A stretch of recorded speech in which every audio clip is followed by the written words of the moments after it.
Chapter 955. A person running alone in the twilight, running on the vertical walls of the building. This scene of defying gravity and seriously violating the laws of physics was indescribable. In fact, the side of the sanatorium building facing the river no longer had a complete wall. There were only broken concrete walls weakly stretched and bent, and the beams between the floors had been cut by shrapnel like a dog gnawing on biscuits. Su Li's figure leaped between the narrow walls and beams. Every time his feet landed, his hard-soled military boots would accurately step on a protrusion in the wall or a trembling steel bar that extended into the air. Every time there was a possibility of losing his balance, his fingers would twist strangely between his knees, making intimate contact with the broken wall for an instant before he regained his footing. It could not be said that he regained his footing, because he ran on the wall without stopping for a moment. His military boots broke the wall, and his body moved like the wind. The slightest rebounding force would cause his body to bounce up at high speed and charge again. It was as if there was a pair of invisible giant hands in the red evening clouds in the sky, grabbing his shoulders and lifting him up continuously. The sanatorium building was very tall, and the broken walls made it difficult to walk. The vertical surfaces of the feet were terrifying, but in front of Su Li, who moved like a ghost, none of this was an obstacle. From the time he appeared among the broken trees by the river to now almost reaching the top floor, only a few blinks of the eye had passed. The muscles on Xiong Linquan's steel-like arms protruded. The six-barreled Darling autocannons in his hands continued to hum and rotate at high speeds. Thousands of bullets rained down on the opposite building, chasing after the tiny figure that moved like the wind and lightning. They cut through the surface of the building, providing the most violent cover. The members of Group 7 in the bushes of Plum Mountain also raised their TP-modified snipers and once again launched an all-around suppressive fire in the direction of the sanatorium building. As the main firepower group in the front, their cover was very important. However, in such a tense moment, among the members with excellent discipline, there were actually a few men who did not even bat an eyelid when they were killing. They opened their eyes and mouths wide and stared in that direction as if they had seen a ghost, completely forgetting to shoot. The unlit cigarette slowly slid down from the corner of Mountain Pow's mouth and rolled into the pile of hot bullet shells under his feet, giving off a burnt smell. He looked at Su Li's figure on the building and asked with a slightly hoarse voice, "Boss, you didn't hear me laughing at him just now, right? I don't want to be targeted by such a monster." While the members of Group 7 were in a state of shock, it was a completely different scene in the sanatorium building on the other side of the river. The rain of bullets from the Darlin machine had caused a great deal of damage to the center of the building. Countless fist-sized bullet holes appeared on the walls. Although they were not deliberately looking for living forces to snipe, with such fierce shooting, even people who were crawling on the ground could easily be hit by stray bullets. In the open floor, there were screams and screams of horror after being shot everywhere. In such a dangerous and tense situation, no one in the building noticed Su Li running outside the building. In fact, no one would have thought that someone could run on a vertical wall. Therefore, even if someone caught a glimpse of a black shadow passing through the window, they would only think that it was an illusion caused by fear. Colonel Chen Chunlei took a great risk and crawled out of the building amidst the rubble. Using the remaining half of the wall to cover his body, he listened to the moans and cries coming from all over the building. He felt abnormally desperate, and his face was pale. At this moment, he finally received two pieces of good news. One was that the temporary channel of the command system had been successfully established, and the combat forces in the sanatorium were ready to attack. They would immediately launch an assault on Mount May on the other side of the river. However, his face was still pale. For some reason, these two pieces of good news did not calm his emotions. Perhaps it was because he guessed the identity of the gunman in Mount May and thought of a certain small-eyed man. Although he did not know that at this moment, the small-eyed man was sprinting up the vertical wall behind him, he still felt extremely uneasy. He recalled the strict orders of his superior in his mind and roared to his subordinates in a hoarse voice, "If anyone approaches the cell, immediately shoot the two prisoners." It was a short sentence, but it did not take too long. In the cell in the deepest part of the top floor, the two soldiers responsible for keeping Chief Editor Bob and reporter Wood in custody raised their guns at the same time and aimed at the bodies of the two people. The small-eyed soldier near the wall put his index finger on the trigger and pressed it hard in the next moment. 3 muffled sounds suddenly rang out in the cell.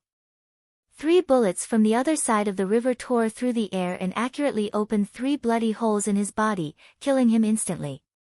The other small-eyed soldier grunted and stomped his right foot on the ground. He quickly dodged to the corner and used the metal file cabinet to cover his body.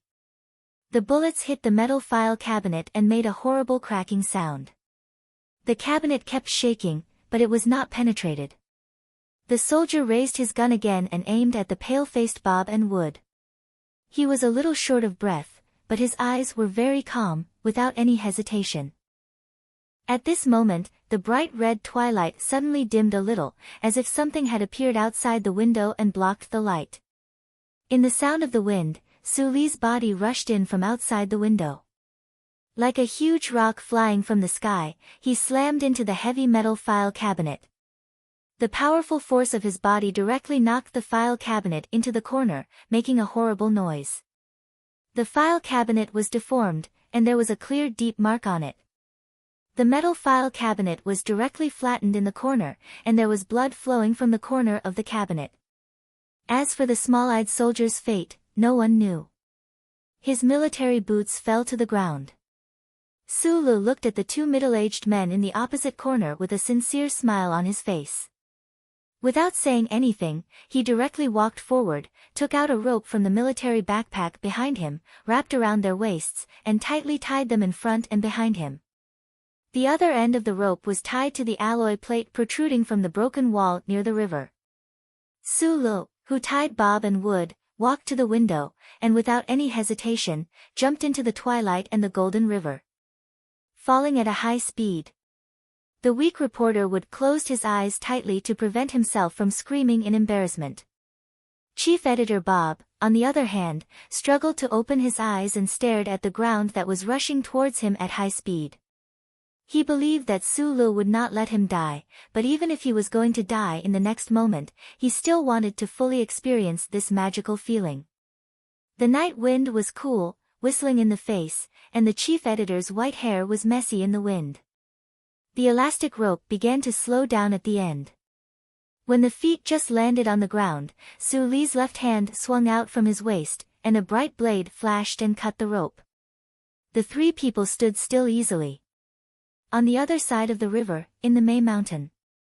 Mountain Pow picked up the cigarette from the petals of the plum blossom and put it in his mouth.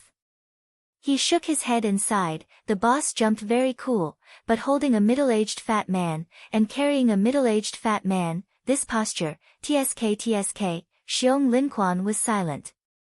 He ordered his team members to increase their firepower and prepare to retreat. He was very clear about the strength of the 4th Quick Reaction Brigade. Although their performance was abnormal during this period of time, as long as they were given a chance, the 4th Quick Reaction Brigade would definitely launch an attack on the May Mountain in the shortest time possible. The development of the situation on the battlefield did not deviate too much from Xiong Linquan's judgment. When the battle had just started, the combat forces behind the sanatorium had already begun to gather. A certain battalion of the 4th Quick Reaction Brigade, which was responsible for the defense mission, used the fastest speed to equip themselves with ammunition and guns. Then, they prepared to take the armored military vehicles and go around the engineering bridge 2 kilometers to the west to launch a counterattack in the direction of the May Mountain. However, at this moment, a very strange thing happened to the battalion of the 4th Quick Reaction Brigade. For some unknown reason, nearly a third of the armored military vehicles could not be started and could not fight at all. Then, as the assault force drove away from the sanatorium from the back, the convoy arrived at the engineering bridge 2 kilometers to the west. Just as they were preparing to move to the other side of the river, an even stranger thing happened. The seemingly sturdy engineering bridge broke. The explosion was not violent, but it easily destroyed a certain section of the 300-meter-long engineering bridge in the middle. The armored military vehicle on top of the bridge fell into the river, creating countless golden splashes. The river was not turbulent, but it was deep enough. The soldiers of a certain battalion of the 4th Quick Reaction Brigade were busy trying to save their comrades while angrily looking for a way to cross the river. They could only watch as bullets whizzed out of the plum forest between the mountains in the distance, but there was nothing they could do. Under the branches of a certain plum tree on the other side of the bridge, Magnolia lit a cigarette between her lips. She looked at the enemy on the other side of the river and smiled slightly. She subconsciously wanted to brush the hair in front of her forehead with her thumb, but she missed again. So, she began to play with the delicate military knife. The bright blade of the knife delicately drew patterns in the warm winter wind. He was the only one responsible for covering the retreat. In this battle, he was destined to be the last one to retreat. Naturally, he was also the one who was in the most danger, so, he had to be the only one. After receiving the anxious report from the battalion commander, Chen Chunlei knew that everything was too late. Everything was over. His glory and glorious future as a soldier would end in this seemingly ordinary evening. With a pale face and trembling body, he walked to the window and looked at the cliff-like broken wall. He stared at the few figures on the riverbank, and a thought suddenly flashed through his mind. No. It can't end like this.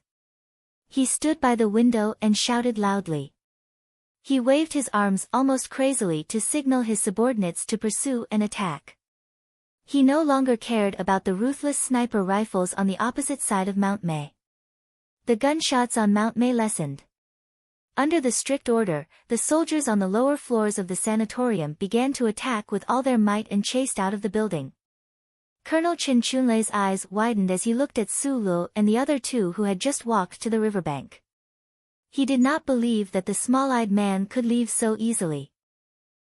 With the deep river blocking the way, even if you are omnipotent, I will use the lives of my soldiers to kill you. The evening wind gradually softened, and the river gradually calmed down. The golden light gradually dimmed, like a bronze mirror. Suddenly, the river began to surge violently. The white waves broke through the mirror in an instant, spewing out countless bubbles. With a roar, a black motorboat suddenly emerged from the bottom of the river.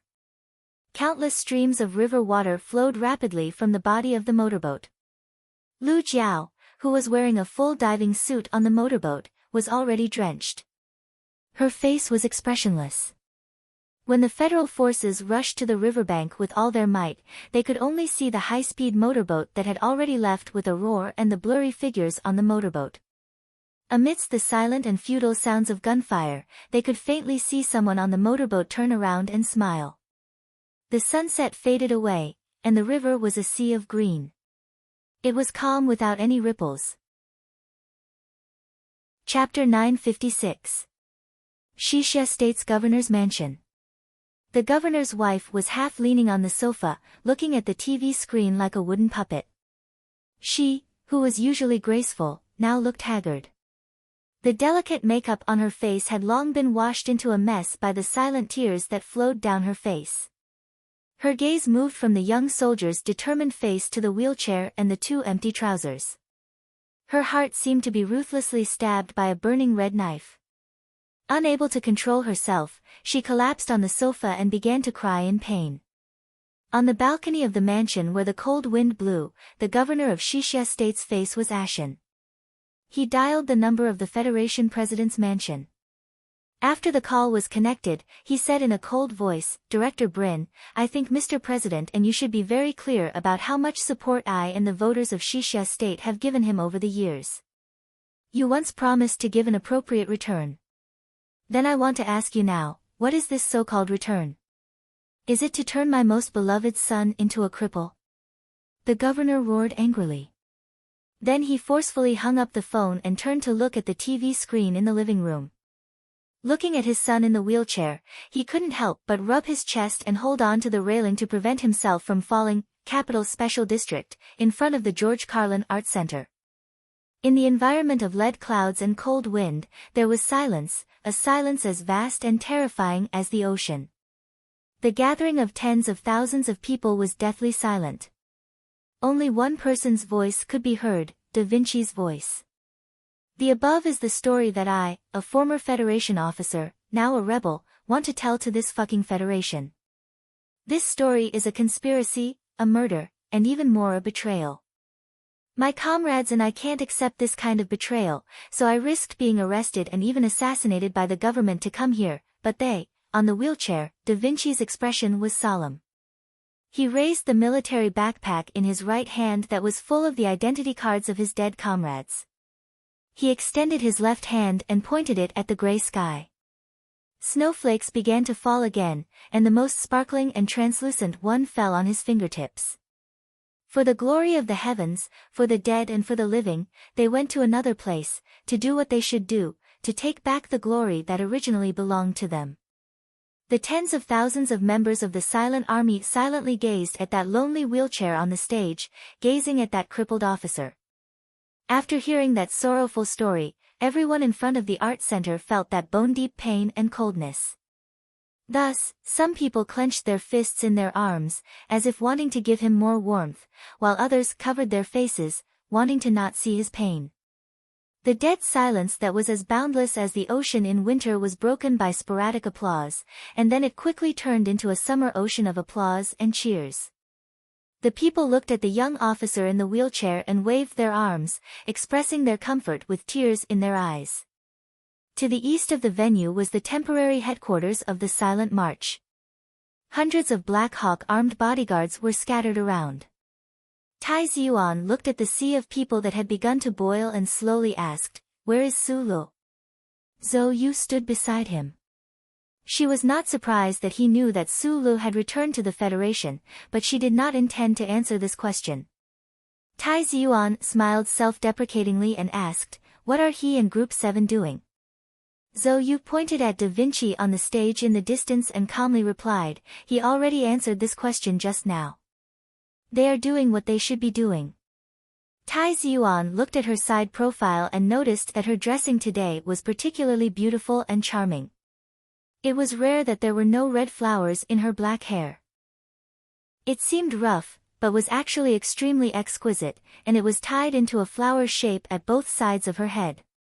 Her delicate eyebrows were painted straight with thick ink, and her lips were especially bright red. The closer to the center, the redder they became, as if they were sweet candies that were pouting and asking for kisses, but also like red fruits that stubbornly refused to fall from the branches. "Changed your style.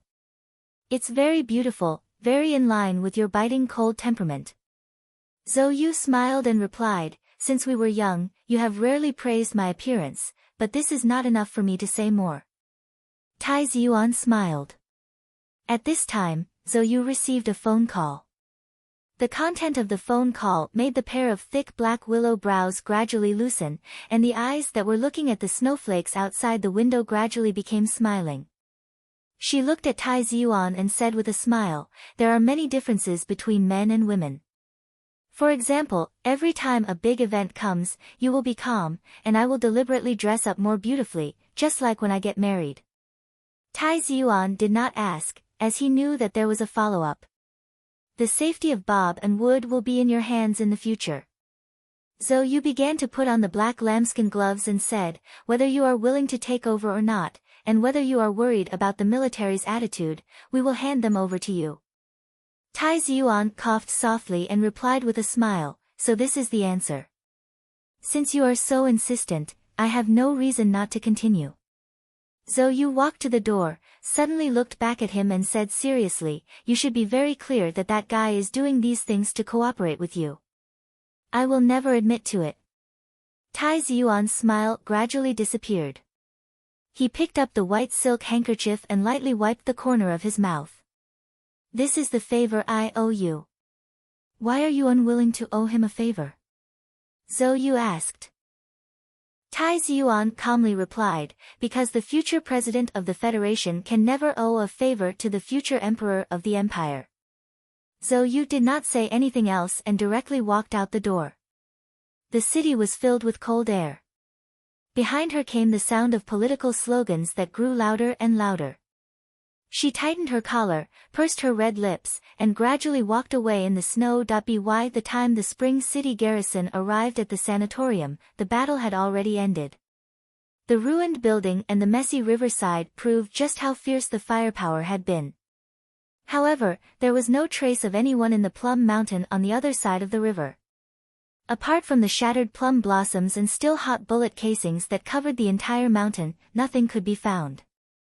Things came like a spring breeze, and things left like clear water without ripples. Nutshell Group 7, which had been shadowed since its inception, had always adhered to this style. Somewhere in the airspace of the 32nd parallel of south latitude, an old military transport aircraft was flying above the clouds. Its somewhat cumbersome body looked like a gray goose that had eaten its fill for dinner, complacent and slow. To be able to mobilize so many resources in this situation, the old Zhou family is indeed powerful in the assembly system. Speaking of which, boss, you were already engaged to Miss Jian Shuier back then. How did you end up together with Miss Zhou family? I say, Jiang Jin, did you fucking follow the unspoken rules of the arts circle after opening a movie theater? Otherwise, why are you as curious as a paparazzi? In the heavy air of the transport aircraft cabin, a burst of loud laughter rang out. The team members with calm temperaments were tidying up their equipment while smiling. All the members of Group 7 were on this old military transport aircraft. They had just finished an intense battle and completed an extremely difficult mission. However, not a single one of them was injured. It was truly an incomparably perfect result. However, as former soldiers of the Federation, the enemy this time was no longer the people of the Empire, nor was it the smugglers from Bermuda. It was the real Federal forces. Those who fell under the muzzle of the gun were all their comrades. However, what was very strange was that the emotions of the team members on the transport aircraft did not seem to be affected at all. They did not seem to have any psychological burden. The love and hate of the men of Group 7 was very simple and straightforward. They used to love this federation so much that they were willing to risk their lives to charge at the front and retreat at the back. They were not afraid of sacrificing themselves and laughed as they killed the enemy. However, it seemed that the current federation did not love them that much. In fact, it even wanted them to die. In fact, too many of their comrades had died tragically because of this, so in their eyes, the current Federation was a piece of shit. Yes, the Federation here referred to the Federation government. Then, they had to get rid of it. You must be very careful when keeping an eye on the southern suburbs. After Sulu finished cleaning the oil, he handed the heavy Darlin's autocannon to Big Bear and said to the team members, Iron 7 Division is not for amateurs like Small Eyes. From the evaluation of amateurs, it could be seen that Group 7, led by Sulu, had a disdainful attitude towards Small Eyes Special Forces Unit. That Special Forces Unit, which belonged to the Joint Investigation Department and was composed of masters from the Philadelphia Cultivation Gym, seemed to be abnormally strong. In the past few years, it had been faintly recognized as the most elite Special Forces unit in the Federation. However, in the eyes of Group 7, or in other words, in the eyes of professional soldiers like Du Shaoqing, this kind of team, which was extremely strong individually but had extremely poor tactical awareness, could not withstand a single blow. This was because they could not be considered a unit at all. Which unit was the strongest unit on the battlefield? The strongest unit in the past was the 17th Armored Division led by the Federation's god of war Li Pifu. It was the Iron 7 Division that was once personally commanded by Du Shaoqing. It was now the Imperial Royal Mecha Brigade that was personally led by Huai Chaoshi. If the number of the strongest unit was narrowed down, then the name Group 7 would definitely be written in the military textbooks in the future. After finishing the arrangements for the follow-up mission, Su Lu grabbed the cabin wall of the transport aircraft to weave a net, moved to the front, and squatted beside Bai Yulan. He lowered his voice and said, "There is a very troublesome thing that I need you to do." "What is it?" Bai Yulan's answer was still so soft and delicate. "Help me keep an eye on Li Jiedu." Su Lu said, "He has a trump card that he hasn't revealed yet. I need to keep an eye on Du Shaoqing, so I can only ask you to keep an eye on him." Okay, Bai Yulan answered simply. Be careful. Su Lu said, I'm not sure if the charter computer will always be in its current state. If there is a situation, immediately retreat. Okay. Bai Yulan still only said one word. Su Lu took out a cigarette box from his jacket pocket and asked, failed? Yes. Bai Yulan hesitated for a moment, and then explained, when she was pregnant, I really didn't smoke a single cigarette. How is your wife and child at home? Very good. Bai Yulan's face revealed a happy smile. Will there be any trouble? No. Su Lu suddenly noticed that there was a pair of eyes staring at him. He couldn't help but smile awkwardly, took out a cigarette, and handed it over. He said, Editor-in-Chief, have you been in prison for too long? It's inhumane to not let you smoke. Editor-in-Chief Bob didn't refuse. He took the cigarette but didn't light it immediately. He still silently looked at him for a long time. The expression on his face was very complicated. In the end, he sighed softly and said with regret, Colonel Su Lu, a person like you can lead such a group. Why do you have to be from the Empire? Chapter 957. Why do you have to be from the Empire? Su Lu took a puff of his cigarette and replied with a smile, Mr. Chief Editor, it doesn't matter if I want to or not. It's not that I want to, but I have to. Everyone can't choose their own birth. Reporter Wood, who was dizzy due to airsickness, added a comment, and you can't choose your own death. That's right. Su Lu looked at the two thin reporters, paused for a moment, and suddenly said, about the story between the Empire and the Federation, can we talk about it in the future? Snowflakes slowly fell on the George Carlin Art Center. When the relevant military police department in charge of enforcing military discipline arrived, Da Vinci, who was sitting in a wheelchair, had already disappeared silently.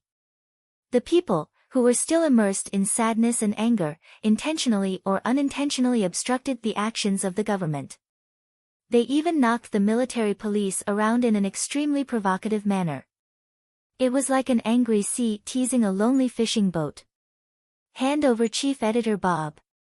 Hand over Reporter Wood. Disband the Joint Investigation Department. Restart the investigation of the ancient bell.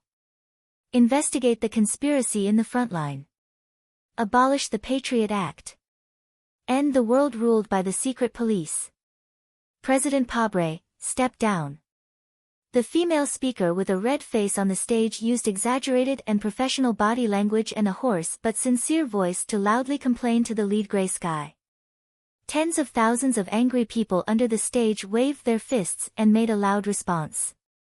Parades and gatherings had always been an extremely long entertainment activity. Because it was too long, the enthusiasm of the people could easily be worn down by the cold weather and repetition. However, the almost perfect flow control of the silent march command, the excellent emotional stirring of the speakers, and the resolute response of the backbone members prevented this from happening. About 4 hours after the twilight in Spring City faded, the Capital Special District ushered in the light gray evening. Shouts for the release of Bob Wood still echoed in the venue. From time to time, someone would read the famous special issue aloud. At this moment, an ordinary military vehicle drove to the southeast corner of the venue. Two middle-aged men wearing black trench coats and hats slowly walked to the podium with the help of the staff of the silent military command. The noise in front of the George Carlin Art Center quieted down. The people wearing scarves looked at the stage in confusion, trying to recognize who those people were. The Capitol Police Bureau, which was in charge of maintaining order at the scene, immediately knew the identities of the two middle-aged men because the two thin faces were so clear on their remote camera system. Chief Editor Bob. Reporter Wood. Why are they here? The people at the rally recognized the two middle-aged men, too. They turned around and told their companions in shock and excitement. Like the officers of the police headquarters, they had no idea why the two celebrities who had been arrested by the government in the name of the Patriot Act suddenly showed up at the rally. Deafening cheers resounded in front of the art center. At the outermost edge of the crowd, the director of the Capital Special Administrative Region Police Bureau looked at a senior official of the Joint Investigation Department, whose expression was even worse, and said angrily, "Are you crazy? You want us to arrest them now? I know they are fugitives, but please open your eyes and take a look.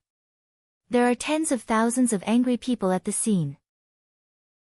If we, the police, dare to walk into the crowd and read the arrest warrant, we may be torn to pieces in the next moment."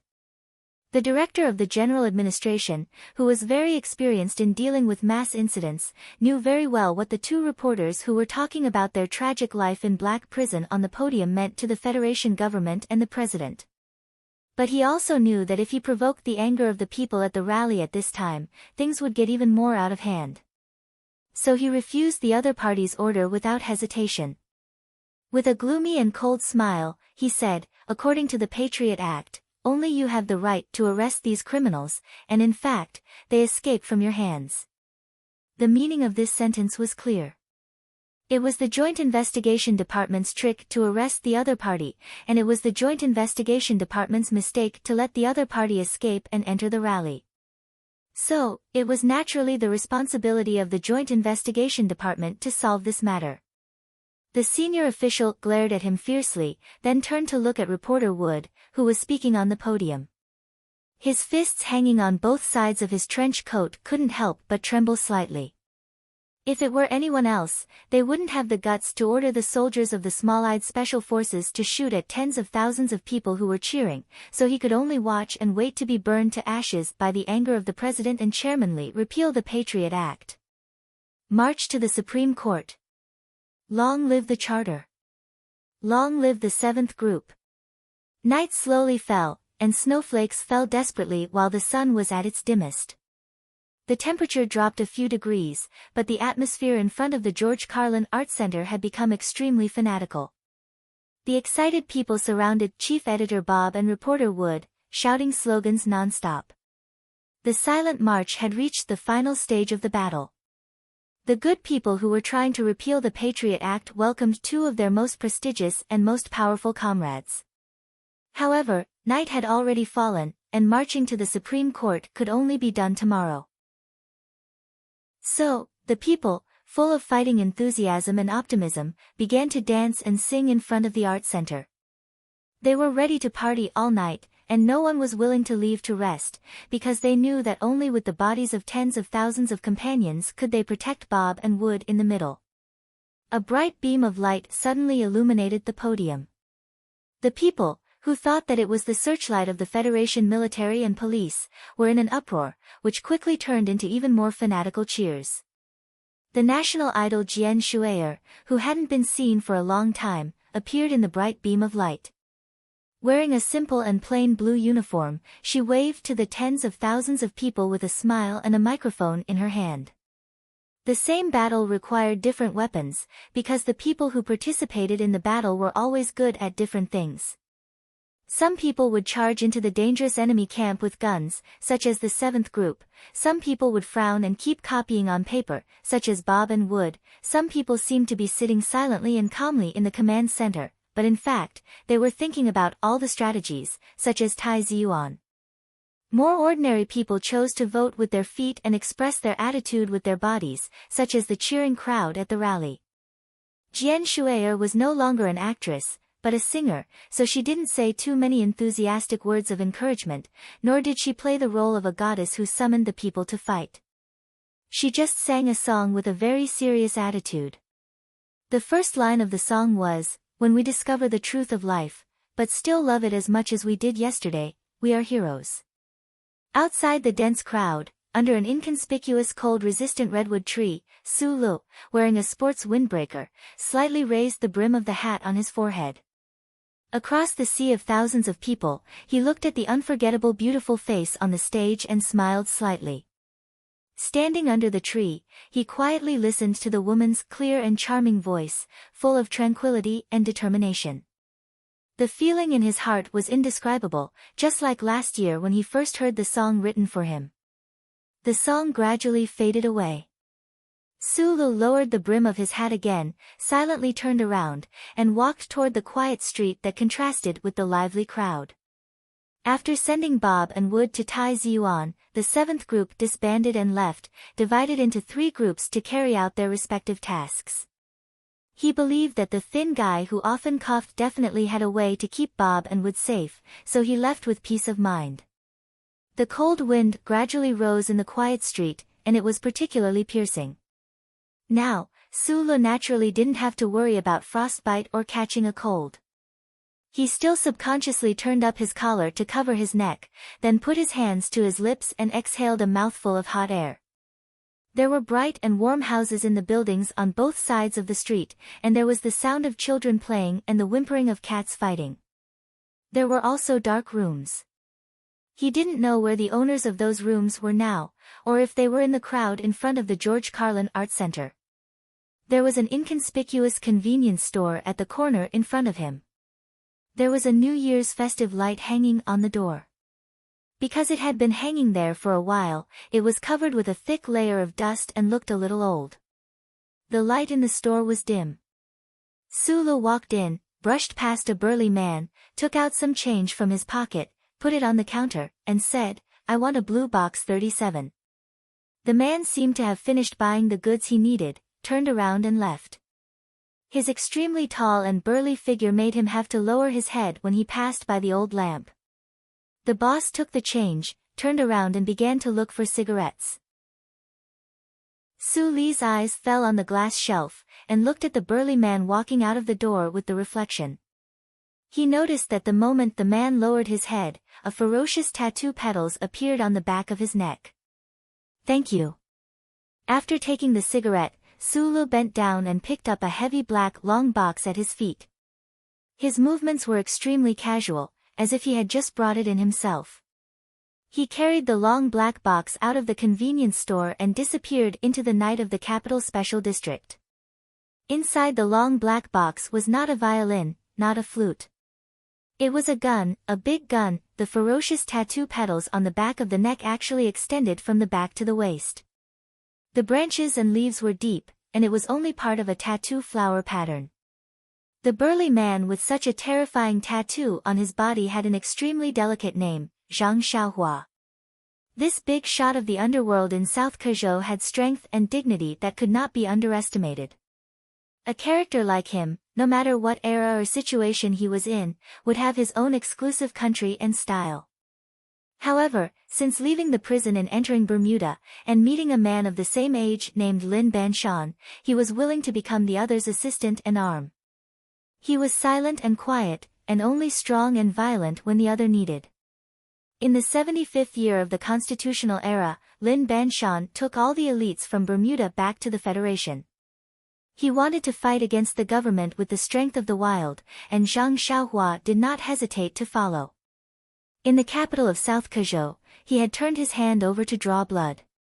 He had fled thousands of miles in a frozen fish cart. He had shot through an armored car outside the forest garden. Tonight, he had given the gun to Sulu. Chapter 958.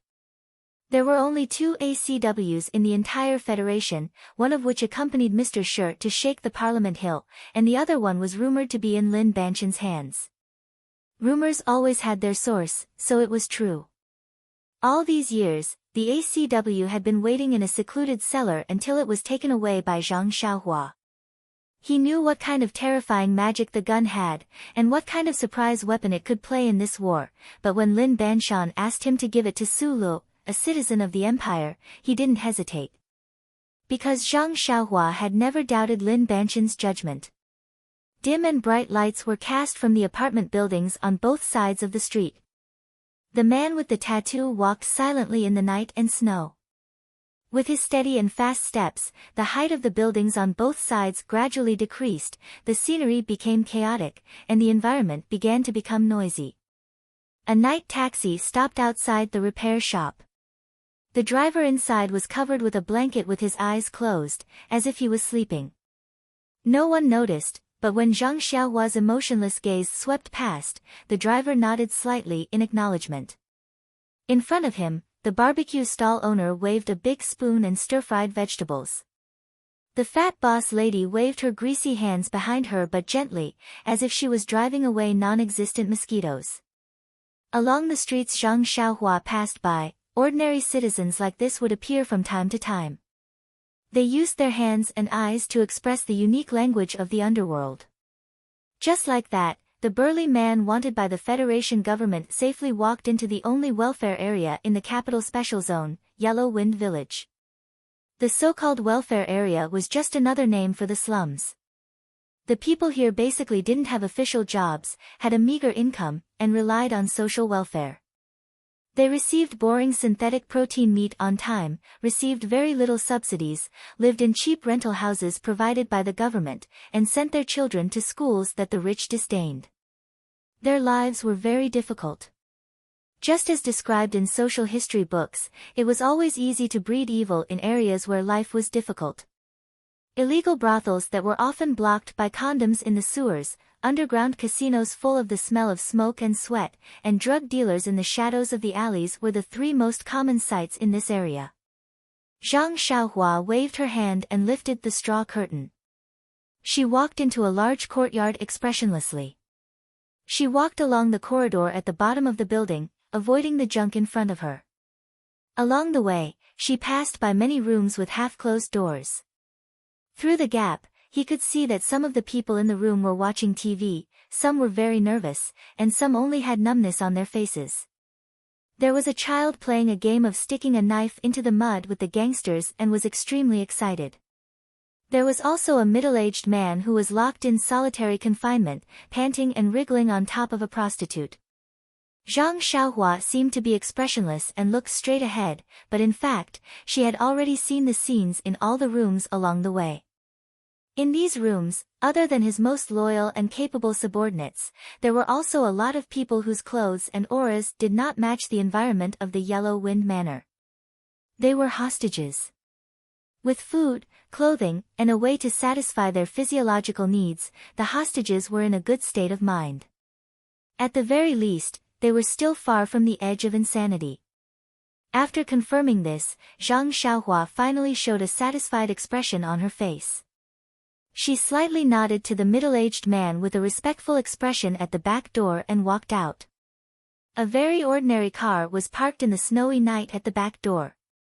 Zhang Xiaohua opened the door and sat in the driver's seat. She took a thick cigarette from the side and lit it. She took 2 puffs. Because her body was too burly, her iron lungs made the tip of the cigarette suddenly turn red, and the smoke instantly filled the car. Han Chu, who was sitting in the back, frowned. She pulled out a delicate silk handkerchief and covered her mouth and nose. She began to cough non-stop, and a few bright red spots appeared on her ghostly pale cheeks. I know very well what a huge role an authoritative news media can play in this war. Cough, cough. Han Chu put down the handkerchief and shook her head. She frowned and said, "What I don't understand is how much of an effect kidnapping the relatives of the TV station staff can play. What if they call the police?" The incident in South Kazhou proved that this kind of violent method is effective. Zhang Xiaohua gently stroked her smooth head. After a moment of silence, she said, "If the police station is alerted, there will be big trouble. But we have to bet that those directors don't have the courage of Bob and Wood." Han Chu's eyes fell on his empty right hand. Her pupils shrank slightly, and she was as cold as a poisonous snake. She said in a cold voice, "Did you really just give it to that Empire person?" "Yes." Zhang Xiaohua replied with a blank expression. "This is really interesting. That Empire Crown Prince seems to trust us very much. In fact, I have been waiting for him to threaten us with the lives of Li Feirong and the child. But he didn't give me the opportunity to repay him." Han Chu's eyes slightly lowered. Her simple words hid a very strong meaning. Zhang Xiaohua was silent. The car slowly drove away from the ruined street. The half-open window blew out a thick fog of high-grade tobacco from time to time, which seeped into the fluttering snow. Dozens of minutes later, this ordinary-looking car came to an ordinary-looking building complex in the western suburbs of the capital. The dim lights illuminated the slowly falling snow above the building complex. No one could find the heavy firepower around it. The iron gate slowly opened. Zhang Xiaohua and Han Chu's car entered the heavily guarded building complex without any inspection. The flat, beamless houses covered a large area. There were thick wire bundles on the side of the road. There was a faint low hum of the motor. The white smoke discharged from the sewage treatment equipment in the distance proved that this building complex was some kind of factory. The car stopped outside a factory. Zhang Xiaohua and Han Chu walked in and walked along a transparent corridor. There were several fully automatic assembly lines on the other side of the corridor. Countless sophisticated mechanical devices were operating in a near-vacuum environment. They were so thin that the front end was almost invisible to the naked eye. They were retracting like lightning, as if they were doing a micro-engraving work on a substrate on the assembly line. If it was Sulu walking in the transparent corridor at this time, he would definitely be shocked by everything in front of him. He might even look at the assembly lines in a daze. Because such sophisticated micro-level equipment couldn't be found even in the Husk Institute. Zhang Xiaohua and Han Chu didn't have any strange emotions. They walked forward in silence with no expression or pale cheeks. When they first entered the factory, they were shocked. Later, they found that without the brain of a senior engineer, they couldn't understand the equipment, so they could only ignore it. In the office at the end of the transparent corridor, a middle-aged man wearing a green filter suit was looking down at the data in an electronic notebook. Although the filter suit was a bit large and thick, it still couldn't cover the mountain-like shoulders. Lin Banshan, who looked like a senior engineer, raised his head and looked at his two most capable companions. He smiled and said, "It seems that things are going well." After confirming that Chief Editor Bob and Reporter Wood were handed over to the Silent March Command, I followed your instructions and personally handed the gun to him. Zhang Xiaohua replied. Han Chu stood by the side for a long time. When he saw that Lin Banshan was about to look down at the electronic notebook again, he could no longer suppress the anxiety in his heart. He undid the second button of his black suit and frowned. If we are discovered afterwards that we are working with a person from the empire to deal with the government, and that person is a prince, we will go down in infamy for thousands of years.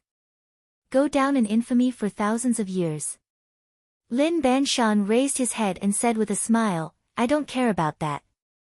As if eavesdropping on these evil and meaningless words that made people feel incomparably free and easy, the wind outside the factory suddenly became more violent. A snowflake that had just stuck to the roof was easily lifted by the whistling cold wind and swept up high.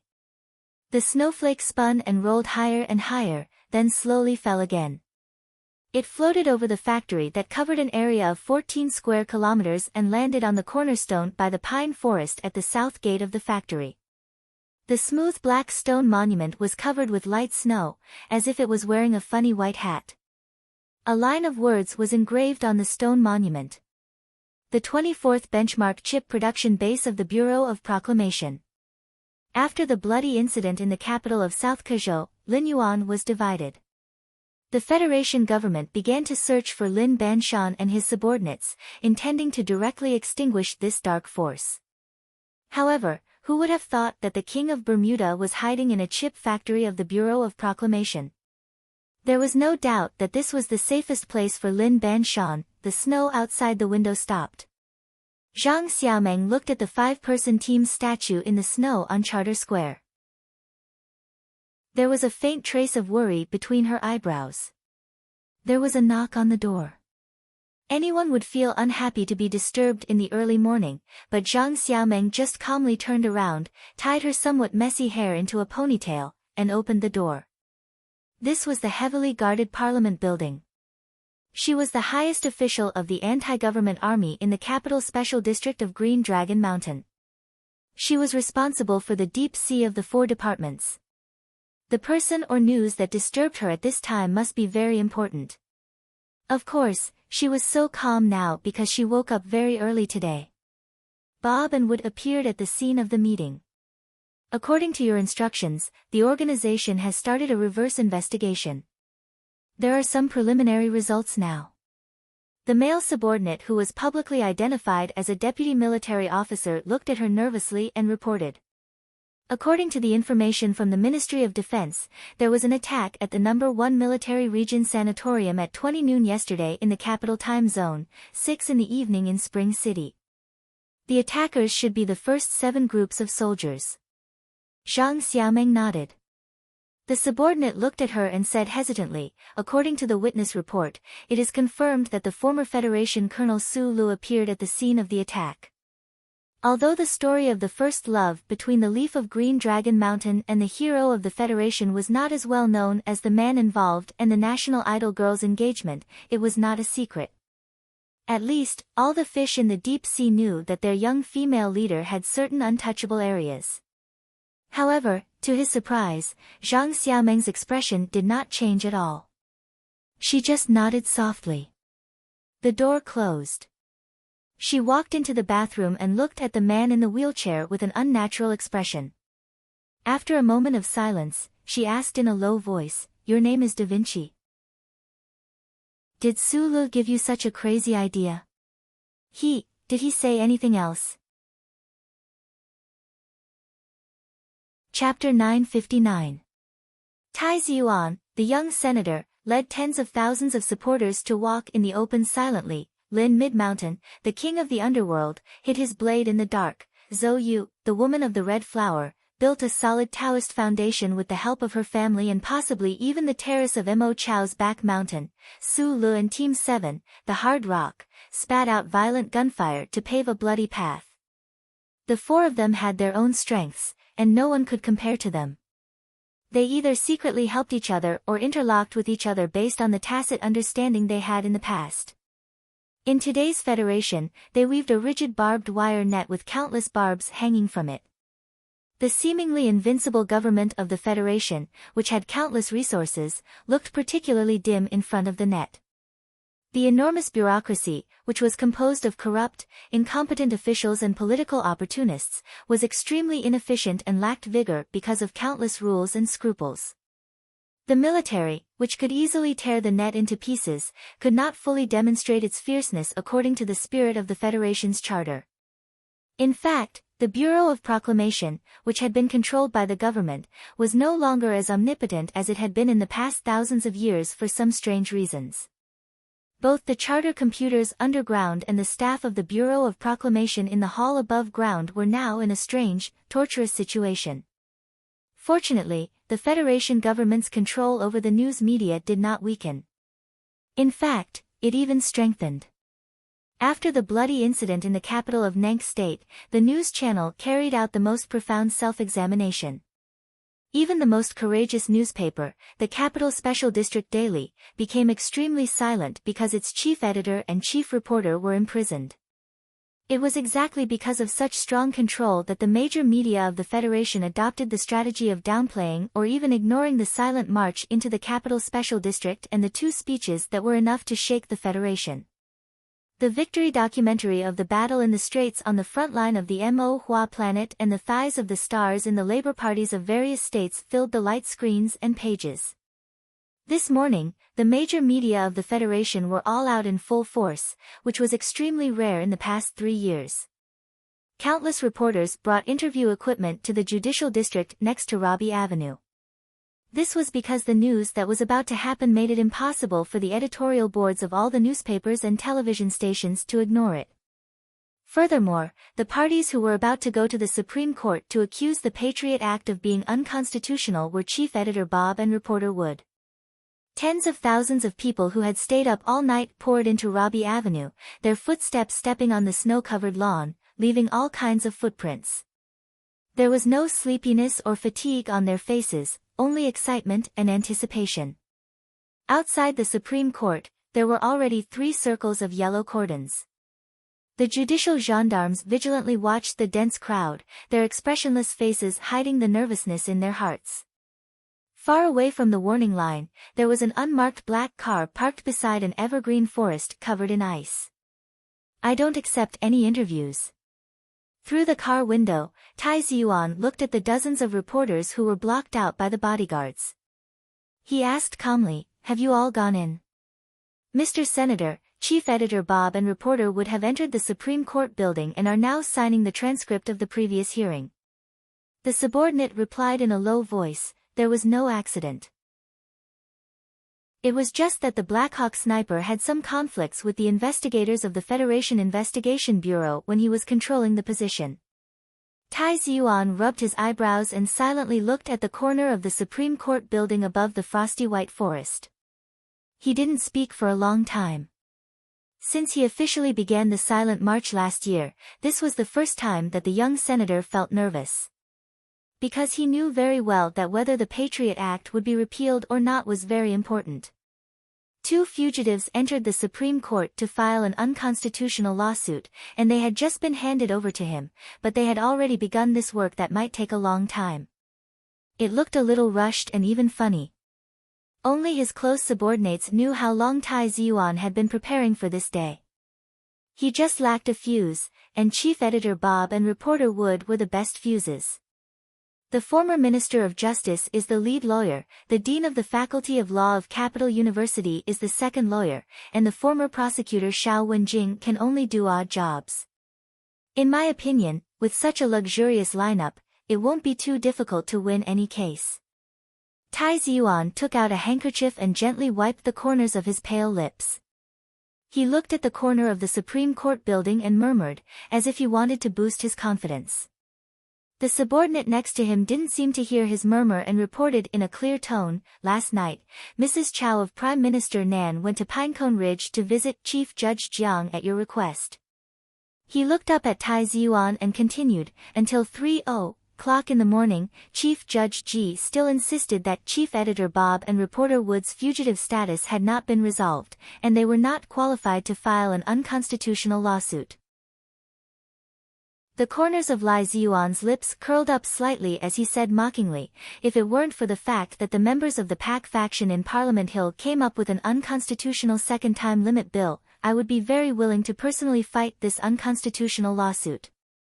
However, after confirming that the 3 manors in Bermuda have been permanently transferred to his wife, Chief Judge Ji has corrected his stubborn judicial concept. The subordinate continued to report, but his emotions were not as calm as his expression. He was in charge of bribery-related matters and knew very well that the 3 manors in Bermuda were not comparable to ordinary manors. He even believed that even Lin Banshan couldn't enjoy such a luxury in Bermuda. In his opinion, it was a pity to bribe such a hypocritical old judge who was about to die with such a large sum of money. However, he immediately remembered that the young senator in front of him had even donated the Crystal Mining Consortium without any hesitation, so he fell silent. There are a total of 5 justices in the Supreme Court's Constitutional Review Committee. After 2 years of work, we can only secure 2 votes. The other 2 justices obviously support the Patriot Act, so now it's 2-2. The subordinate's opinion was very clear. No matter how luxurious the lineup of lawyers Tai Ziyuan prepared was, the final decision of whether the Patriot Act would become a piece of scrap paper or continue to be shackled by the Federation was still the 5 justices. So in the end, it all depends on Chief Judge He Ying's opinion. Besides, even if he blinks, it's possible to directly change the opinion of the other 4 justices. It's a pity, or rather respectable, that Chief Judge He Ying can't be bribed. Tai Ziyuan said calmly, if this old man can be bribed or influenced, I will directly ask lawyer He to do everything possible to bypass the principle of avoidance and appear in the Supreme Court today. Robbie Avenue suddenly became quiet. Tens of thousands of people stared at the building on the other side of the warning line calmly and attentively. Nobody spoke, because they, who participated in the Silent March, still believed in the spirit of the Federation's charter and the Supreme Court that represented the dignity of the law. The soft sound of rolling snow echoed. The black car door opened, and Jian Shuier, wearing a plain dress, sat down. She lowered her head and gently patted the snow next to her knees. Did you see it? Tai Ziyuan did not turn around. He was still looking in that direction and asked. I saw it, Jian Shuier replied. Hearing this simple answer, Tai Ziyuan's slightly furrowed eyebrows slowly relaxed. A faint and calm smile appeared on his face. Jian Shui'er looked at the smile on his face. A trace of doubt flashed through her beautiful and bright eyes. She raised her eyebrows slightly and asked with a smile, "It seems that you are very confident. The outcome of this case has been decided." "We won." Tai Ziyuan turned around and looked at her beautiful face. He whispered, "Thank you." Jian Shui'er raised her eyebrows even higher. She was like a willow leaf blown by the wind. She was not intimidating at all. Instead, she was confused and cute. "So you asked me to come and see Chief Judge He? But why are you so sure that I can play a role? Do you still remember the case that caused a sensation in the Federation when you were a child? A teenage girl defeated the UNICEF and the Lees of Philadelphia in court. Why? Why did the Supreme Court directly award the inheritance of the ancient clock company to Zhong Huiyan 4 years ago, ignoring the hints of the Federation government? You should know that other than the routine questioning, it only took less than 3 minutes in total." Tai Ziyuan looked at her and said with a smile, "Chief Judge Heing has almost perfect morals and wisdom. He is wise and unrestrained. He can be said to be a model for all mankind. He has no shortcomings. Besides playing the piano and teaching his children, grandchildren, and great-grandchildren, the whole Federation doesn't know what hobbies he has." Jian Shui'er gradually felt a little strange. She held her chin and frowned as she listened. "But I know that he has hobbies. This kind of hobby is not a shortcoming. But due to the high status of Chief Judge He and the dignity of the law that he has to protect, he can't express them to his heart. So this kind of emotion has been accumulating in the old man's heart for a long time and is getting stronger and stronger.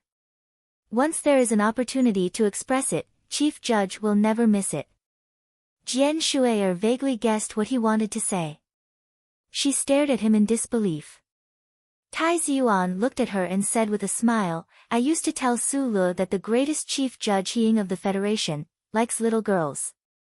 I later understood that he has always liked you, just you." Jian Shui'er covered her mouth in shock and said, "How is that possible? He is already 100 years old." Tai Ziyuan looked at her face that was still perfect and moving even though she was frightened. He sighed with emotion and said, "The Chief Judge of the Supreme Court also has the right to chase after stars. A century-old man also has the right to like the most perfect woman created by the Creator." As soon as he finished speaking, a wave of cheers passed through the car window and entered the ears of the two people. They turned their heads and saw that the Supreme Court had become a sea of jubilation. Chief Editor Bob and Reporter Wood held up their hands that were not handcuffed and walked out like heroes. Chief Judge Heing of the Supreme Court of the Federation. When he first saw Jian Shui'er on the TV screen, she didn't have purple hair yet. She hadn't boarded the Enterprise yet. She wasn't a national idol that everyone looked up to. She was just an orphan's nanny in a family sitcom. But from that day onwards, he began to love her. The Patriot Act that made it difficult for countless people in the Federation to breathe and subjected countless people to secret interrogation and torture was immediately abolished by him in his old voice. Was it really just for such a simple reason? Chapter 960. Around the lawn behind the official residence, dozens of Special Task Force agents holding black umbrellas vigilantly watched the surroundings. The entire street was under tight control. Beside a cedar tree, Director Breen, whose face was full of anxiety, looked at the two people on the lawn. Since he was not allowed to go forward, he could only nervously tell his subordinates to be more careful. President Pabre walked slowly on the snow-covered lawn. He wore a dark trench coat and held a black umbrella in his hand. The falling snowflakes silently landed on the umbrella and stuck to the front of his coat. Du Shaoqing, who was silently following behind him, did not hold an umbrella. The general did not wear sunglasses today, and he wore black lambskin gloves on his hands. His dark military uniform was as straight as usual, without a single wrinkle. The snowflakes that fell on the uniform either fell or melted, dyeing it in different shades. He looked at the dark side of the president's face and suggested in a low voice that they return to the official residence. President Pabre shook his head and looked at the people on the other side of the lawn. He said, because of the appearance of those rebel soldiers, they are a little too nervous. Du Shaoqing maintained his silence. To define those soldiers as rebels, in my opinion, it is a little ridiculous, even shameless. President Pabre stopped walking and looked out from under the black umbrella, but he did not know where he was looking. He smiled bitterly and said, "The official residence has received the report from the Ministry of Defense, and I believe you should have also seen the official accusation made by Colonel Li Feng. But it was not until last night when I saw the officer in the wheelchair that I dared to believe that everything that happened on the Mo Hua planet was true." He turned his head and looked at Du Shaoqing quietly. He said, "Now it seems that you were right to advise me not to appoint Hu Yan as the enemy's commander-in-chief. The things that he and Director Bailey have done will make the Federation government pay a great price." President Pabre did not know about the purge on the front line of the new 17th Division and the murder of the first 7 groups of soldiers. Even after receiving the report, he was still unwilling to believe that the senior officials who were loyal to the government would do such a thing. Not only were they cold-blooded and ugly, they were also so stupid. President Pabre thought about the attack on the sanatorium in Spring City.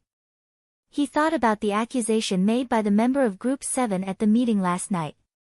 He thought about the small-eyed man who had returned to the Federation and was hiding in the darkness. He let out a deep sigh with a strong sense of self-mockery. There were also the parents of the members of Group 7. Mr. President's expression became even colder. He had a vague feeling that some troublesome and even extremely dangerous factors were about to appear, and it was something that he could not control. The silent Du Shaoqing finally opened his mouth to speak. He looked at Pabre and said, "Mr. President, if a lion leads a flock of docile and incompetent sheep to battle, although it is hard, it is not necessarily a failure. But if a lion leads a flock of greedy aardwolves to battle, perhaps it will collapse before defeating the enemy." President Pabre frowned slightly and fell into silence. "I still adhere to the views of that day. There are many people in the government and the military who are not worthy of trust and are not worthy of being relied on. Such people can only cause harm to our cause, and will not be of any help." Du Shaoqing's face was cold and indifferent. He said firmly, "The people I am referring to include Chairman Li Jiedu. Lieutenant General Hu Yan is his student. He is the leader of the infamous Joint Investigation Group. You should keep your distance from him." President Pabre looked at him and said after a moment of silence, "Du Shaoqing, if you are willing to take out the patients on the battlefield and look at the history of human society, you will probably understand that Chairman Li's willingness to sully himself is in fact a kind of sacrifice." He waved his hand to stop Du Shaoqing from continuing to suggest. He said in a deep voice, "Those families, especially those in the back of Macho Mountain, have been silent for too long. Now they have the best opportunity. I believe that they will not continue to be silent. Your task now is to let the army make all the preparations. Of course, if the situation does not enter the most difficult and complicated situation, we will try not to let the army participate in these affairs." After saying this, the snow-covered lawn fell into silence again. After a long time, Du Shaoqing stood at attention and saluted, and then left in the snow. Walking into the official residence, President Pabre handed the dripping black umbrella to the staff, took off his windbreaker and put it in his arms, and pushed open the heavy antique wooden door of the dining room. After entering the door, the worry on his face disappeared without a trace. Looking at his busy wife, he laughed loudly and said, "Dear, what are we having for lunch today?" The First Lady of the Federation turned around and took the windbreaker from his arms. She replied with a gentle smile, "Green beans and minced meat. There is hot soup on the table. Have a sip to warm your body. It seems that the snow will continue to cool down. I am afraid that it will not warm up until March." The First Lady began to tidy up the table and prepare lunch. She put the bread basket in front of her husband, who was drinking soup. Then she turned on the TV and said casually, Chairman Lee has been coming to the official residence to eat much less recently. You also know that he is very busy these days. President Pabre lowered his head and drank the pepper soup. His tanned face showed a satisfied expression, and he praised exaggeratedly, the soup still tastes so good. I feel hot all over after drinking 2 spoonfuls. Pretending that the food is delicious to please me. You have been using this trick since we were dating. Don't you find it annoying? The First Lady said with a smile. This trick of yours is not as good as Colonel Su Lee's. Every time he comes to eat, he doesn't need to say any words of praise, and he doesn't need to show any expression of praise. He just keeps eating with his head down and adds rice 3 or 4 times in a row. She suddenly remembered that she was talking about an old friend who had not eaten in the official residence for more than 3 years. She was talking about a prince of the empire, and she was talking about her husband's biggest enemy. She stopped talking gloomily. President Pabre held the spoon and looked at his wife silently for a long time. Suddenly, the wrinkles at the corner of his eyes deepened. He laughed and said, that guy is just born with a big appetite. You have been fooled by him. The laughter gradually disappeared in the small dining room of the official residence. Nobody mentioned Su Lu anymore. President Pabre tore the bread and dipped it in the thick soup, mixed it with green beans and meat, and slowly ate it while watching the TV screen calmly. As the President of the Federation, he rarely watched the news channel of the Federation in his private life. It was the same at this time, because even he did not like the so-called authoritative news channel that was tightly controlled by the government. The private TV station called April Flower was broadcasting important political news.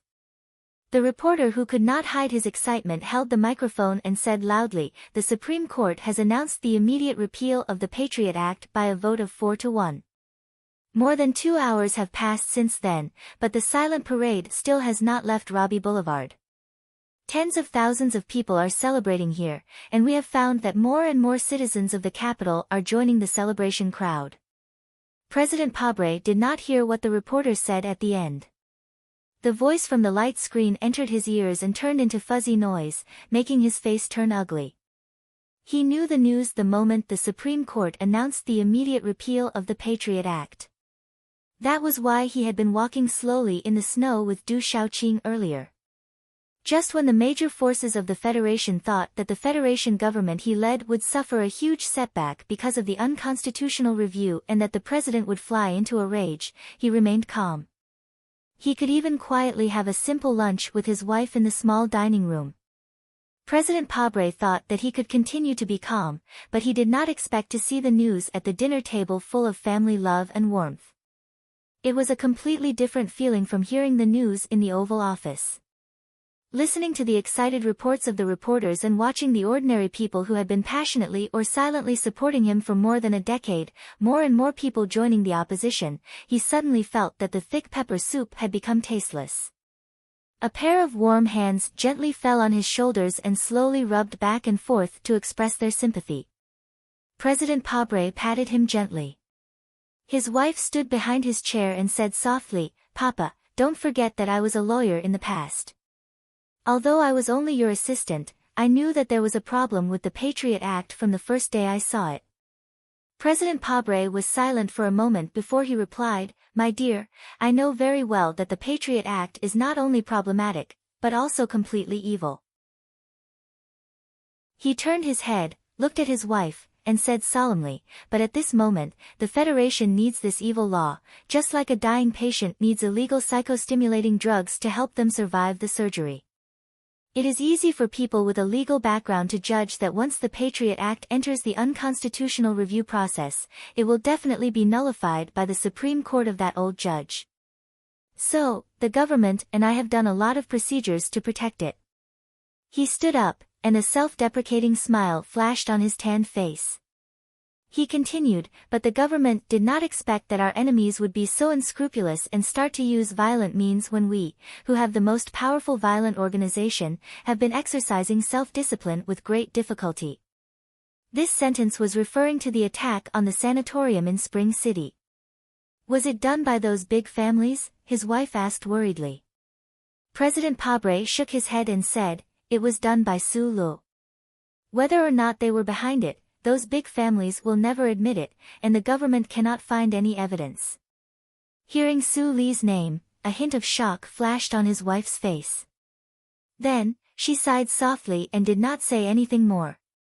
She picked up the tray and left.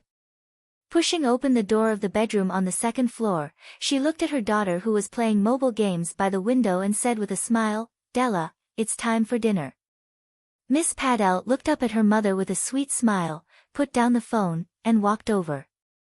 The first daughter of the Federation had now grown into a beautiful young lady, but she still seemed unwilling to talk. Stroking her daughter's curly hair lovingly, the wife sighed and said, "It's been 3 years. Su Lu is indeed a citizen of the empire. My dear, when will you forgive your father and eat at the same table with him?" Chapter 961. The Supreme Court of the Federation announced the immediate repeal of the Patriot Act. For some people of the Federation, it was like the sun dispelling the haze, but for some people of the Federation, it was more like the night shrouding the earth again. The jubilant celebration did not happen in all the cities. In some places, angry Pabre loyalists took to the streets, waving their fists in protest. Even the highly respected Chief Justice of the Supreme Court was criticized and questioned on the internet and in the media, which was extremely rare. But at least on the two sides of Robbie Boulevard that were occupied by the Silent March, and around the Supreme Court building that was packed with people, there were no conflicts of ideas or factions. Countless people were jumping in excitement, shouting slogans, and welcoming the brave heroes in their hearts. The officials of the Joint Investigation Department, who had been waiting outside the cordon with gloomy expressions, had already left in embarrassment amidst the violent boos and curses of the people. With the repeal of the Patriot Act, the government of the Federation could no longer take coercive measures against the two journalists. Chief Editor Wood and reporter Bob raised their hands high like heroes and walked out amidst the deafening cheers. At the front of the crowd were their most familiar colleagues. The reporters and editors of the Capital Special District Daily looked at the chief editor and Wood, who they had not seen for many days.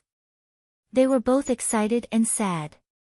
Some women wiped away the tears on their faces and squeezed out cheerful smiles. Taurus was the full-time secretary of Chief Editor Bob. The woman, who was in her 40s and had light blonde wavy hair, came forward while sobbing, opened her arms, and gave the chief editor a warm hug, which caused the exaggerated laughter of the people around them and a weird smile on Wood's face. She put on the windbreaker for Bob with trembling fingers, then took out a high-quality coarse tobacco from the box and carefully put it into Bob's mouth. Chief Editor Bob lit the coarse tobacco, took 2 deep puffs, and then handed it to Wood, who was full of resentment. Looking at the tears on his secretary's face, he said with a smile, "Don't cry. People will laugh at you." "Okay." Taurus answered with a sobbing tone. She wiped the tears off her face and walked to his side naturally. She asked seriously, "Are you going back to the news agency?" Chief Editor Bob and reporter Wood subconsciously looked at each other, then looked at the other side of Robbie Avenue that was also crowded and lively. They looked at the young counselor who was surrounded by reporters and people. Does the repeal of the Patriot Act represent true freedom? The noisy cheers of the tens of thousands of people around them made the two middle-aged men, who were known as the conscience of the Federation's press, frown at the same time. They thought of the horrible noises in the cells of the Joint Investigation Department and the gloomy time in captivity. They had not obtained true freedom yet, as they could not return to the newspaper office to write editorials and conduct investigations.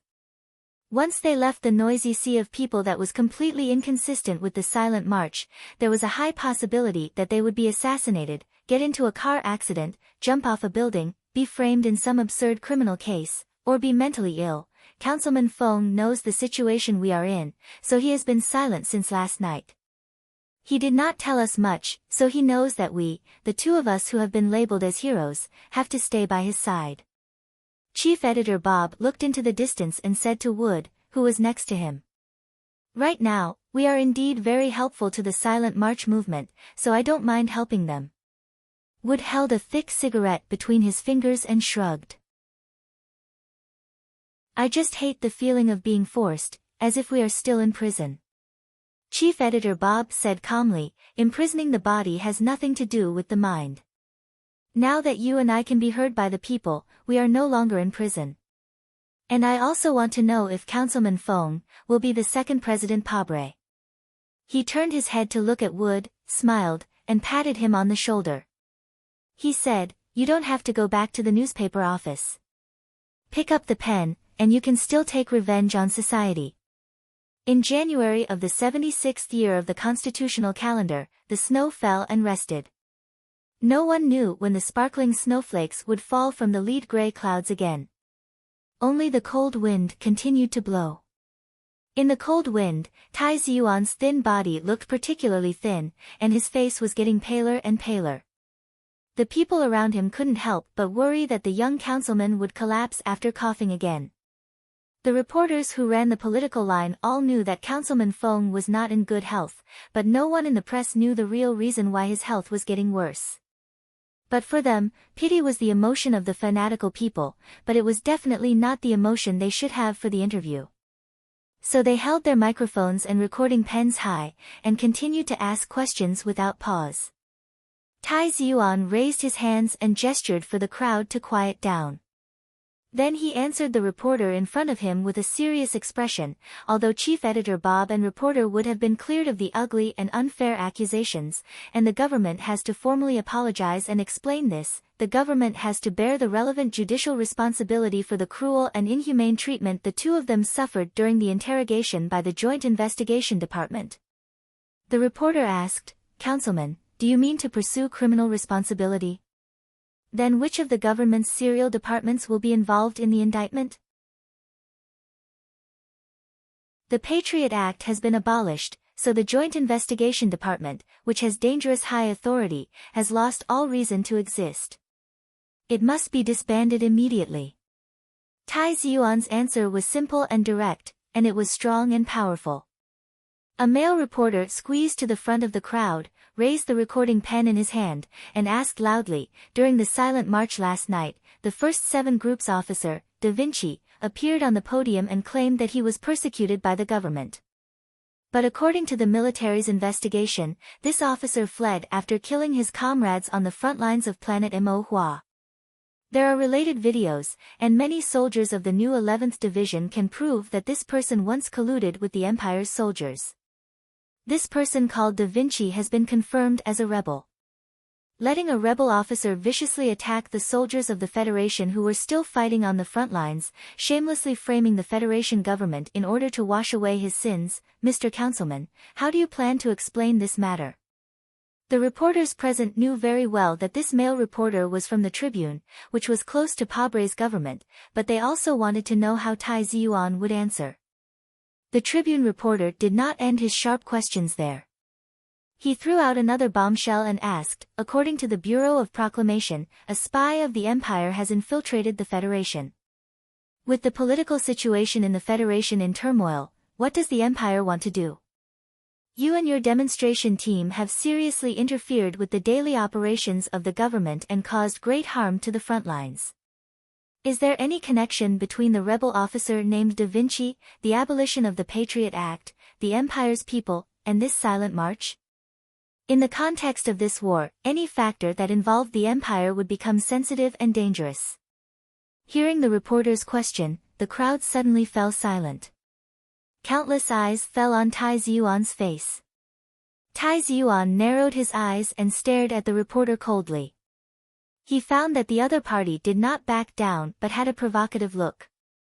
He vaguely guessed that the government was looking for the right time to announce his former friendship with the Empire's Prince Su Lu as the most powerful countermeasure.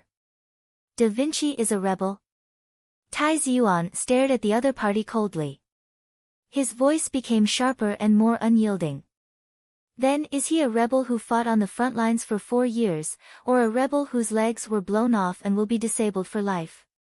Without waiting for the Tribune reporter to refute, Tai Ziyuan narrowed his eyes and said coldly, I'm a retired officer of the glorious Federation.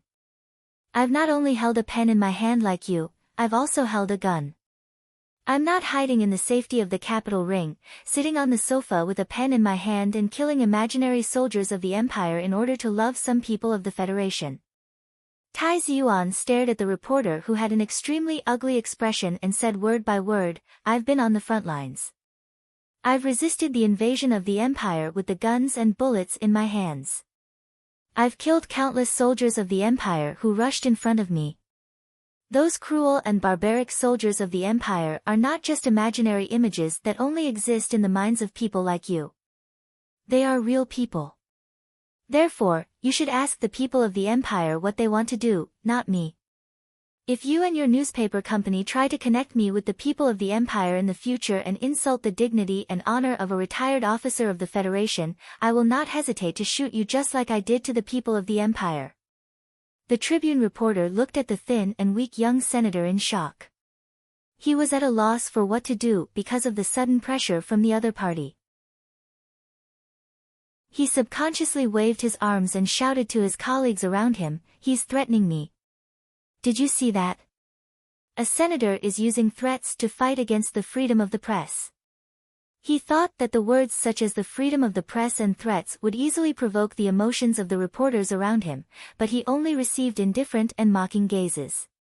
It was because he did not understand that since he and his newspaper company dared to insinuate Tai Ziyuan in the name of righteousness that was too sensitive to be touched, then Tai Ziyuan could naturally use the name of righteousness to counterattack in the most forceful and even violent way. As for your claim that the political situation of the Federation is chaotic, and that the Empire will take advantage of the situation and accuse the people who participated in the silent march, which will affect the battle at the front lines, I would like to give the following official answer.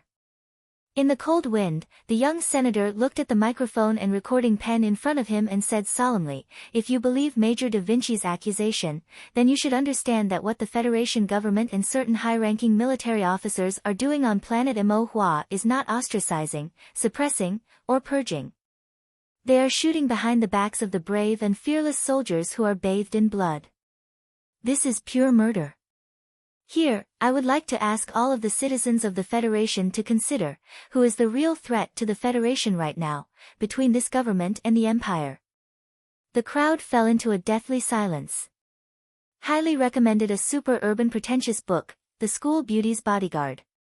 Book number, 193142.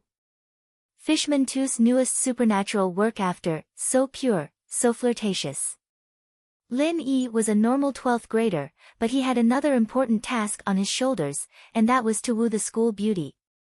On the orders of the beauty's father, too. Lin Yi really didn't want to interact with this difficult miss, but he couldn't go against the orders of his elders. He had no choice but to transfer to Songshan's first school, to be the Mrs. Follower. And thus, the most awesome follower in history appeared, the Mrs. Bodyguard. Watch this follower get rich, steal the miss, and start his life of picking up girls. Chapter 962. Silence, silence. Tai Ziyuan did not continue his outburst. He turned to the reporter who asked the first question and said softly, you just asked how far we should go. My request is simple, Parliament must hold a special hearing to investigate the explosion of the ancient bell, the 7-group incident on planet Emo, and immediately reopen the impeachment case. All suspected criminal officials of the Federation government must be put on trial. The trial of the conspirators, this was the headline of the special issue published by the Tribune, one of the 3 major newspapers of the Federation, that night.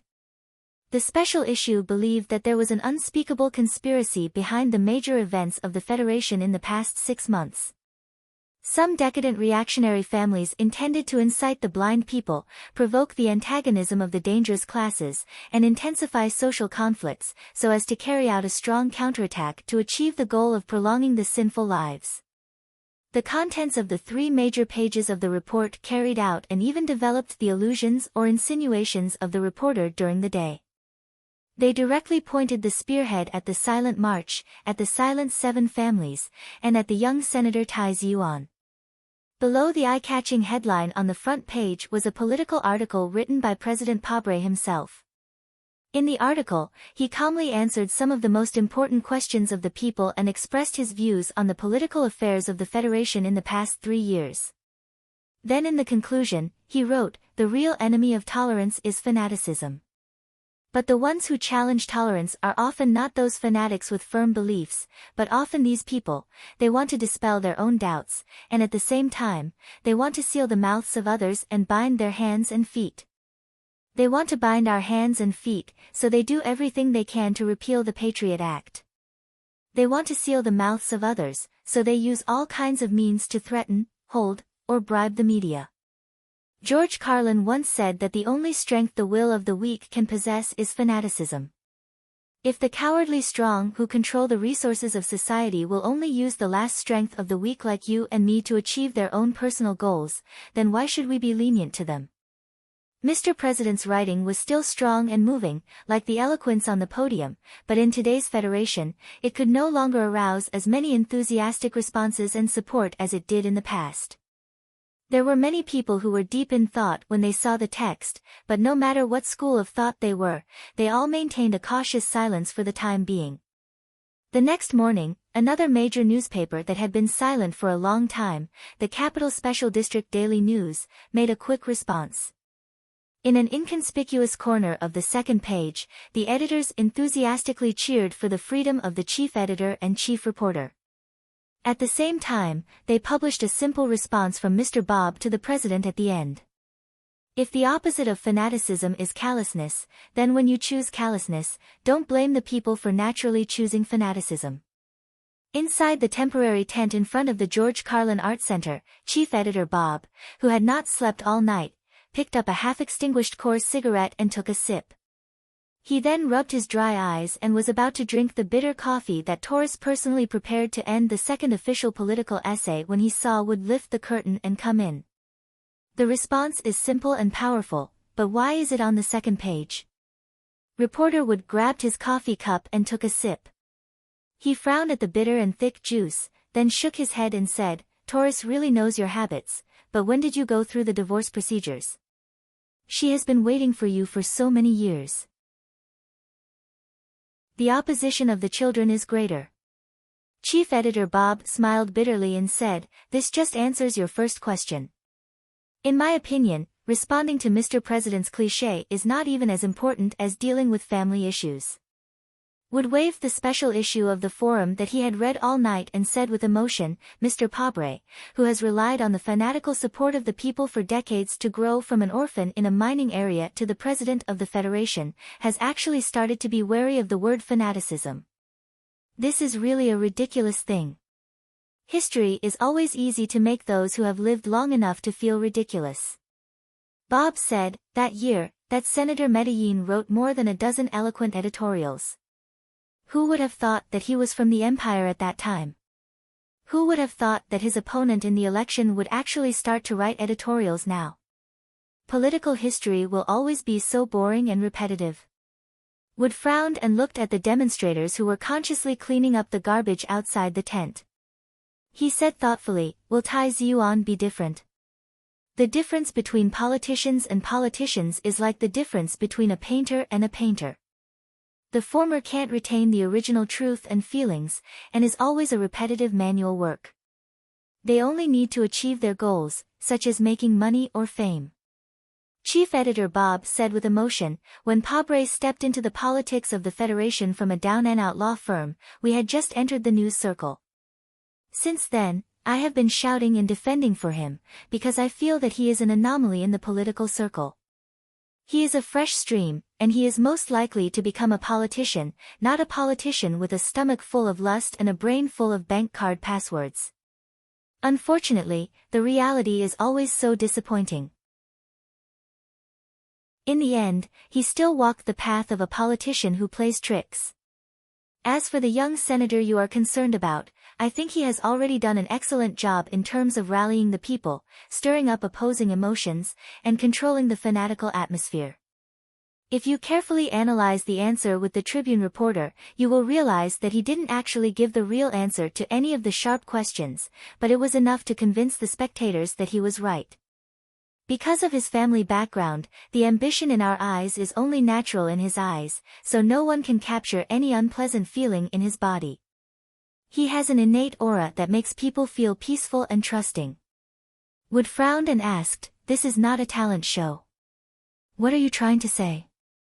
Bob smiled and said, "What I want to say is that this young senator has calmness and ability beyond his age.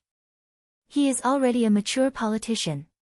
He is the second Padre, even more mature than Padre." Wood was silent. Of course, from the current situation, to defeat a successful politician like President Padre, you do need a politician like Padre. Bob spread his hands helplessly and said, "Or an unreasonable method like Group 7. The problem is that I don't like either of those," Wood said with a frown. Bob said self-deprecatingly, "Hypocritical and cowardly so-called intellectuals like you and me will of course insist on the system and place all our hopes on the word system. Unfortunately, this kind of hope is very much like talking in a dream. The system that has lasted for tens of thousands of years under the glory of the Charter will also have this kind of big problem." Wood suddenly said, "Perhaps there has never been such a creature as a politician in the world. Anyone who has been in contact with politics for a long time will become a politician." Bob stood up, opened the tent's curtain, and looked at the silent military headquarters beside the Arts Center in the distance. After a moment of silence, he said, "Do you still remember the famous ending of Schiller's novel?" "Which one?" Wood asked. "Is it the report under the gallows?" "Yes." Bob quietly looked at the orderly demonstrators and murmured in a low voice, "Kind people, you must be vigilant." Not many people would be like Bob and Wood, who had just been released from prison and were protected by the silent military, but began to have profound or amorous concerns and vigilance about the young senator. Most of the vigilant eyes were still on President Padre and the government. Several well-known liberal media outlets explained the significance of the repeal of the Patriot Act on a large page, and at the same time reprinted Bob's simple response to the president's political views. They also sharply questioned the government for the first time in 3 years. Why did the news channel of the Federation only broadcast a short message about the repeal of the Patriot Act without any video content? Did it mean that the government was seriously interfering with the freedom of the press? And why did the Joint Investigation Department not show any signs of disbanding? For 3 years, in order to cater to the public opinion of the Federation, and also because of the Patriot Act and the Joint Investigation Department, few media outlets other than the Capital Special District Daily News would make such tough inquiries. Now that the Patriot Act was repealed, they finally showed their courage. Perhaps in response to this courage and pressure from all sides, the Federation Parliament quickly convened a special meeting. However, to everyone's surprise and even shock, the special meeting had nothing to do with the several political demands of the silent military. There was no investigation of the explosion of the antique bell, no investigation of Group 7. The special meeting on Parliament Hill attempted to pass a brand new bill called the Homeland Security Act, and most of the contents of the bill were exactly the same as the Patriot Act. Only then did people remember that Padre's faction still had an absolute advantage in terms of the number of senators on Parliament Hill. This was his parliament. The atmosphere on Parliament Hill today was as calm as usual, or it could be said that it was extremely depressing and silent. Only the staff carrying materials were walking back and forth between the seats. After the midterm elections, the opposing senators were used to failure. The only thing they needed to do was not raise their hands during the voting. Even so, they could not stop the bills and regulations from being passed. So, many people simply chose to sleep.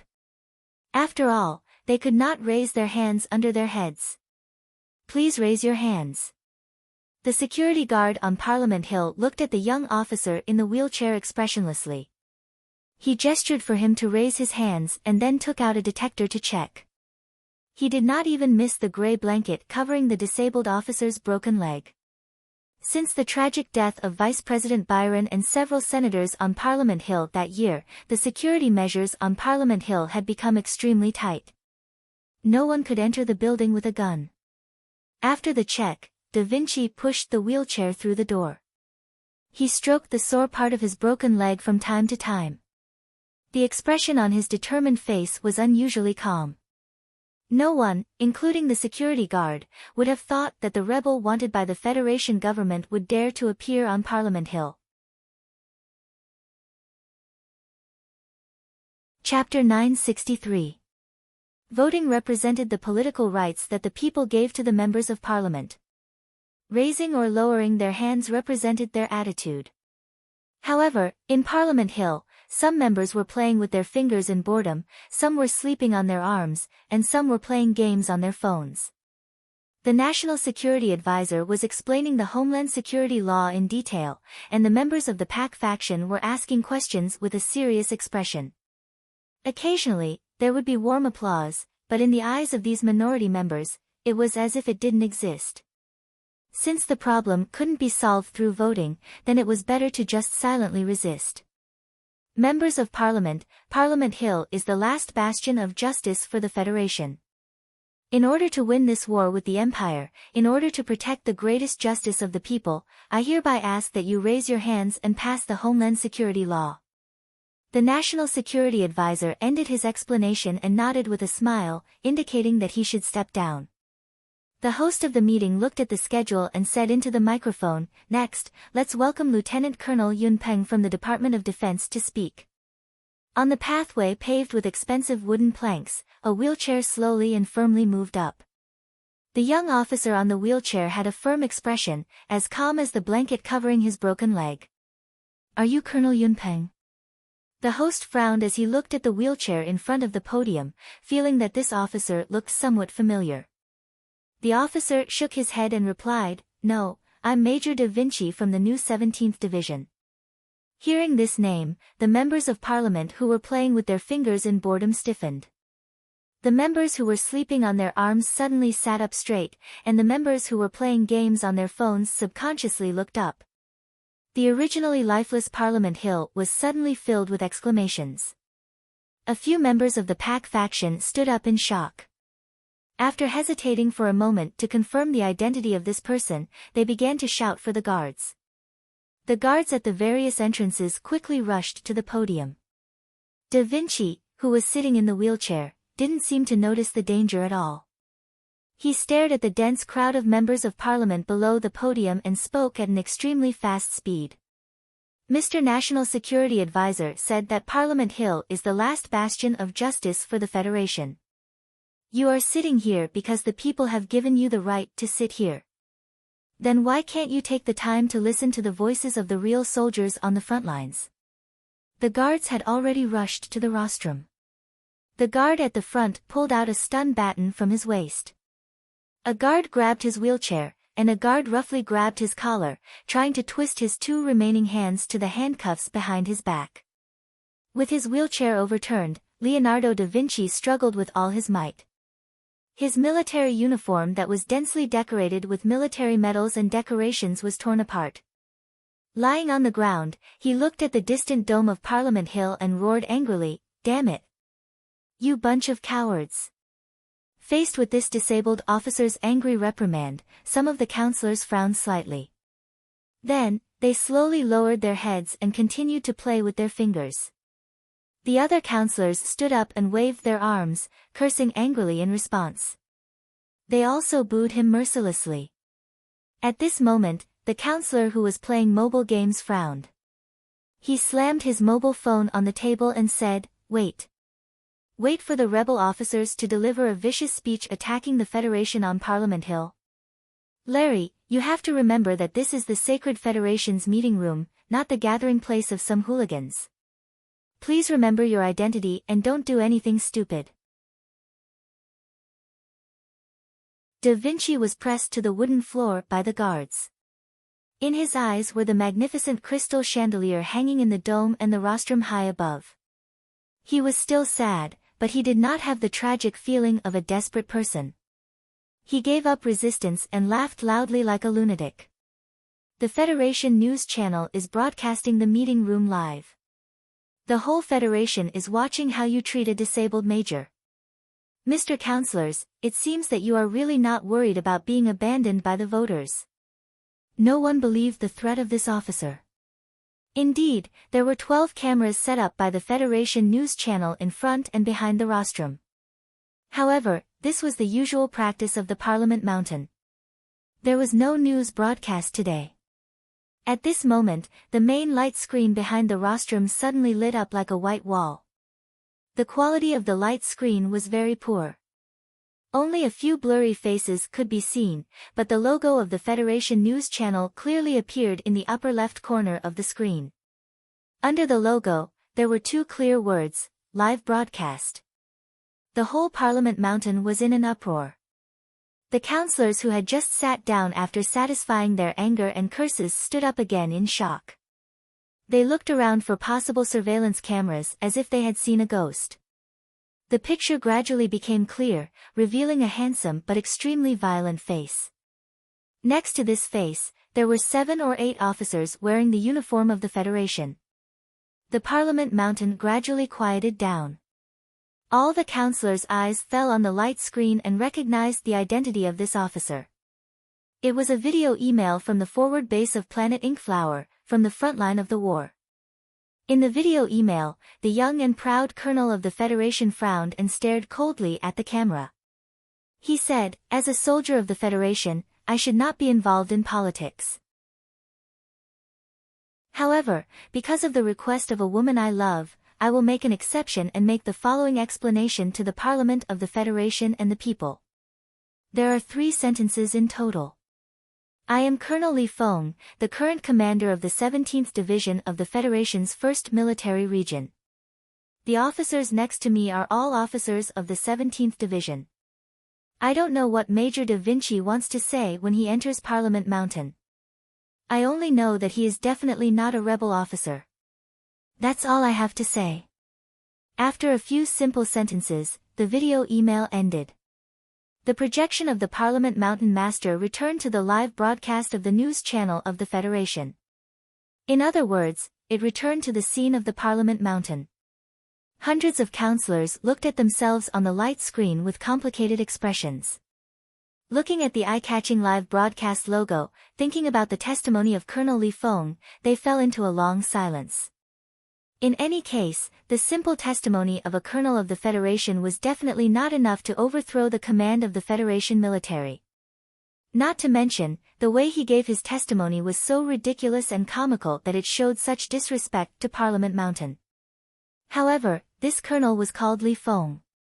He was the hero of the Federation, Madman Li, the only son of Chairman Li Jiedu, and the direct successor of the Lees of Philadelphia. Therefore, the weight of these 3 simple sentences was different. The silence of Parliament Mountain was broken by 2 uneasy councillors. They looked at the confused military police below the rostrum and shouted, "Why aren't you arresting him? What do you want to do?" At this time, sitting at the highest point of the rostrum, the old man who seemed to be in a deep sleep for the past 3 years and had almost never opened his mouth except when he had to speak suddenly opened his eyes slowly. Chapter 964. The Deputy Speaker of the Federation Management Committee, Mr. Zion, glanced at the hundreds of members in the audience with his old eyes and said lightly, "Since even Colonel Li Feng believes that Major Leonardo da Vinci is not a rebel, then I think we should listen to what Major Leonardo da Vinci has to say." The members of the PAC faction, who had the absolute majority, were stunned and began to get restless. Zion's eyes were cold as he scolded in a deep voice, "Members, this disabled Major Leonardo da Vinci doesn't have a gun on him. Is he a threat to your safety? Pay attention to your manners. The whole Federation is watching you." The first time in 3 years that the Deputy Speaker of the Federation made a strong statement, it seemed that it was not enough to simply suppress the members of the PAC faction, who had become used to being tough after the midterm elections. The members of the Black Me faction were still protesting loudly. The face of the Deputy Speaker of the Federation was slightly gloomy. He raised the hammer in his right hand and slammed it on the smooth and hard pearwood castanets. The crisp and resounding sound of the collision suddenly resounded throughout the spacious Parliament Hill, but it did not end there. As the Deputy Speaker slowly and monotonously raised his arm and brought the hammer down, the sound continued to ring out, overlapping like the waves of the sea, one wave after another. The noise of the drums gradually quieted down, and the sound of the hammer stopped abruptly. The eyes of the deputy speaker of the Federation were slightly closed, as if he was about to fall asleep again. However, the words that came out of his mouth were indifferent. If anyone disturbs the order of the meeting again, I will ask the military police to take him out for 3 days. The members of the Pack faction in the audience looked at each other. They were used to the silence of the old man sitting at the highest seat of the chairman. It was not until now that they remembered that although they had the absolute advantage in the vote on the Parliament Hill, as the deputy speaker, he had a lot of procedural rights that were stipulated in the charter. After a moment of silence and awkwardness, the most fanatical member could only suppress his anger and uneasiness and sit down angrily. The military police under the podium awkwardly let go of Leonardo da Vinci, put down the wheelchair, and then carried him to the chair. The wheelchair slowly moved to the microphone. Leonardo da Vinci carefully tidied up his military uniform and arranged the military medal neatly on the left side of his chest. Then he combed his hair with his fingers, pulled down the microphone, and calmed down for a moment before he began to speak. Almost at the same time, countless phones rang in the arms of the members of Parliament one after another. Hundreds of secretaries in the offices of the members of Parliament ran madly through the corridors with their phones and folders in their hands, looking for their members. What was happening on Parliament Hill was being broadcasted live on the Federation News Channel and shown on the public's TV screens. Suddenly realizing that this seemingly meaningless meeting had an unexpected turn of events, the ordinary people could only express their shock and confusion. Meanwhile, the faces hidden behind the councillors reacted immediately and dialed their phones. Winsky stood beside a secluded passageway in the capital airport. Looking at the TV screen above his head, he subconsciously covered his mouth and almost exclaimed. She looked around nervously, worried that she would attract other people's attention. She quickly put down her hand and tidied up her slightly curly hair. As the most popular female news anchor in the Federation in the past 10 years, the dignified and intelligent Winsky had a face that the public was most familiar with. Therefore, even though she was wearing huge sunglasses and ordinary clothes, she still felt that the passers-by were pointing at her as if they had recognized her. On the screen, the Federation News Channel was broadcasting the sudden turn of events on Parliament Hill. Logically speaking, such a major news event should have been hosted by her. However, no one would have thought that she was preparing to leave the Federation. If this hadn't happened, I probably wouldn't have appeared on the TV screen, because the news channel definitely wouldn't have broadcasted this. Winsky looked at the young military officer in the wheelchair on the screen and thought gloomily. She gripped the exquisite lady's handbag so tightly that her knuckles turned white. Looks like you're very punctual. A pale-faced man in a black suit silently appeared beside her. He smiled softly and said, "But there's no need to be so nervous. Those special task force agents didn't follow us." The female anchor, Winsky, asked in a trembling voice, "There are some things that I don't understand. If you want to deal with him, why didn't you expose the matter between me and him? Instead, you sent me away at this time." Han Chu didn't answer her question and walked directly into the quiet passage. Winsky bit her lip lightly, picked up the expensive handbag in her hand, and followed in quick steps. She hated the man in front of her, but she was more afraid of him. Every time she saw him, she felt that he was like a poisonous snake covered in slime. However, things had developed to this point, and she had no other choice. This passage was probably for the maintenance staff of the airport. It was quiet and empty. When they reached the end of the passage, Han Chu stopped and looked back at the beautiful female anchor. He said calmly, "Moral scandals can never really hurt a politician. What's more, we know that you've always felt very guilty towards the First Lady. For you, it's more unacceptable for the family in the official residence to be hurt than for the president to be threatened." Winsky held the strap of the lady's handbag tightly and didn't say anything. Han Chu continued expressionlessly, "So when we found out about the relationship between you and the president, we only asked you to help us do things in the news channel. If we asked for more, you definitely wouldn't accept. But why do you want me to leave?" Winsky asked nervously. A strange smile flashed across Han Chu's pale face. He said, "Now that the news channel has started broadcasting, the Silent March team has entered the capital. You are no longer of much use to us. Of course, we can leave you alone, but I think the president will vent his anger on you afterward." Winsky slowly lowered her head. Behind the wide sunglasses was a sad expression. She said in a trembling voice, "No, he wouldn't do that to me. You should know better than us what kind of man the president is." Han Chu looked at her with slight ridicule and said, "If you really believed that he wouldn't be so heartless, you wouldn't have agreed to leave the Federation today." Winsky raised her head and stared at his pale face. She asked, "Even if he wants to kill me, why do you care if I live or die? Exposing the president's lover is already beyond the boundary of a sex scandal. It's very useful to you.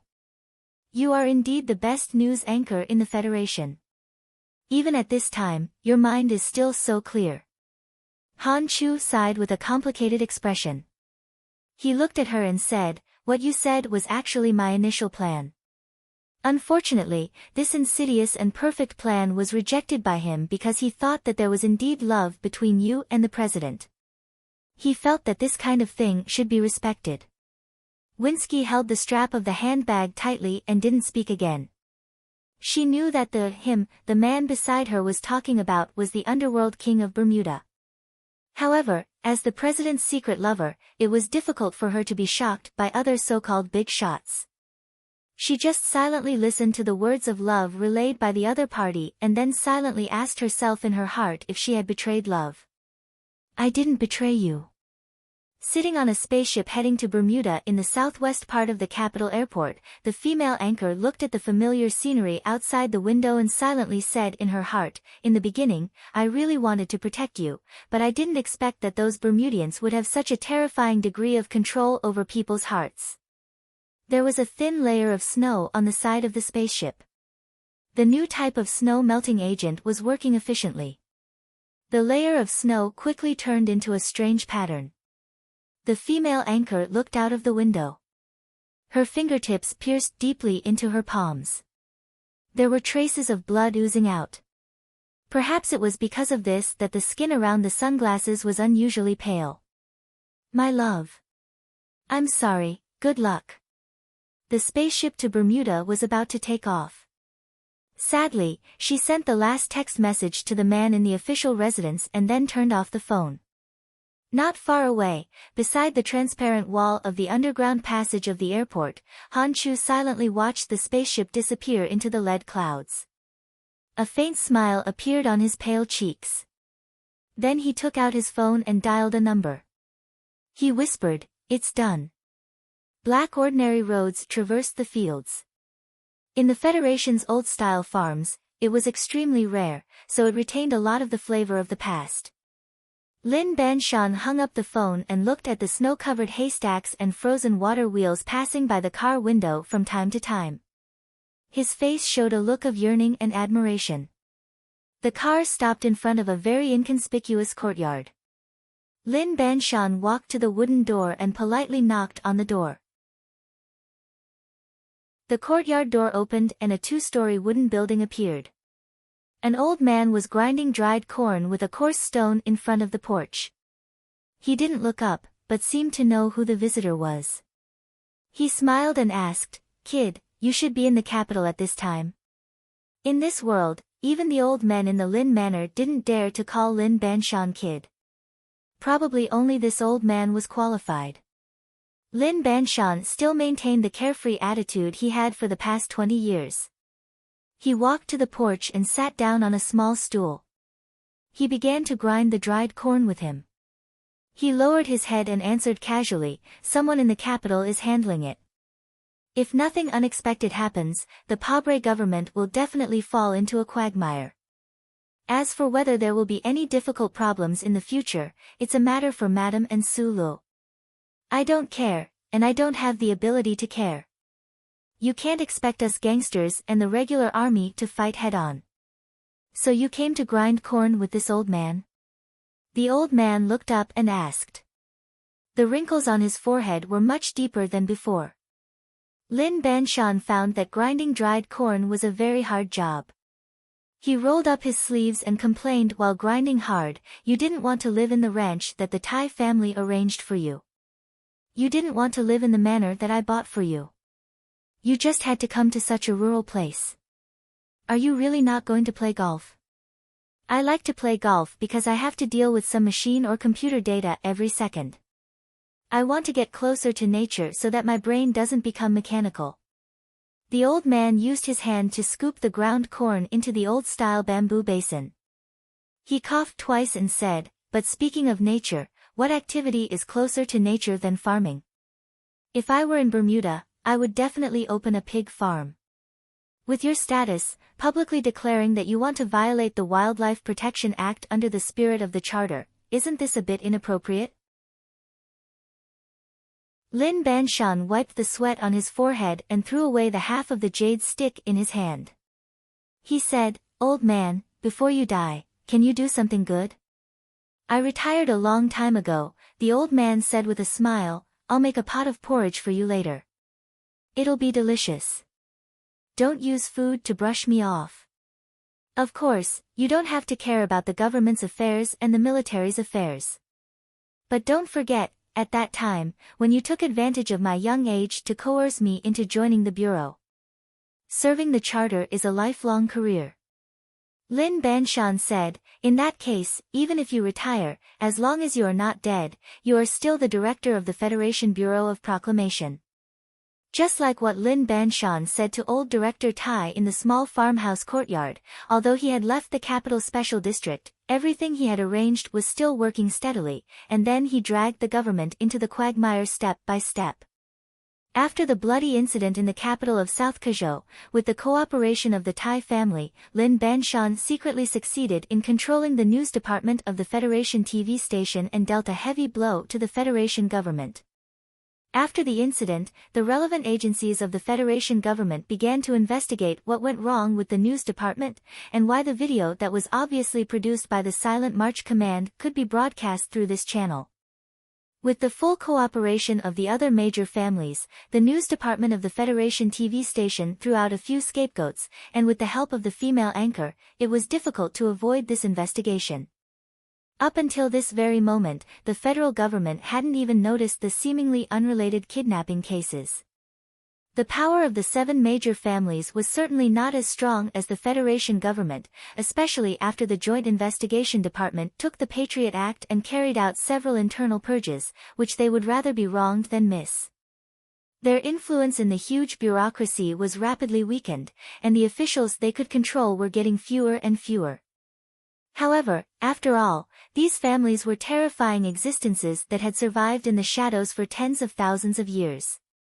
Their branches could shelter them from the wind and rain, and their roots were so deep that no one knew how many kilometers underground. If the Joint Investigation Department and the Patriot Act were like a thunderstorm, no matter how many times they were cut down and purged, there would always be a lot of roots left. In other words, there were still many officials loyal to the 7 major families in the Federation government.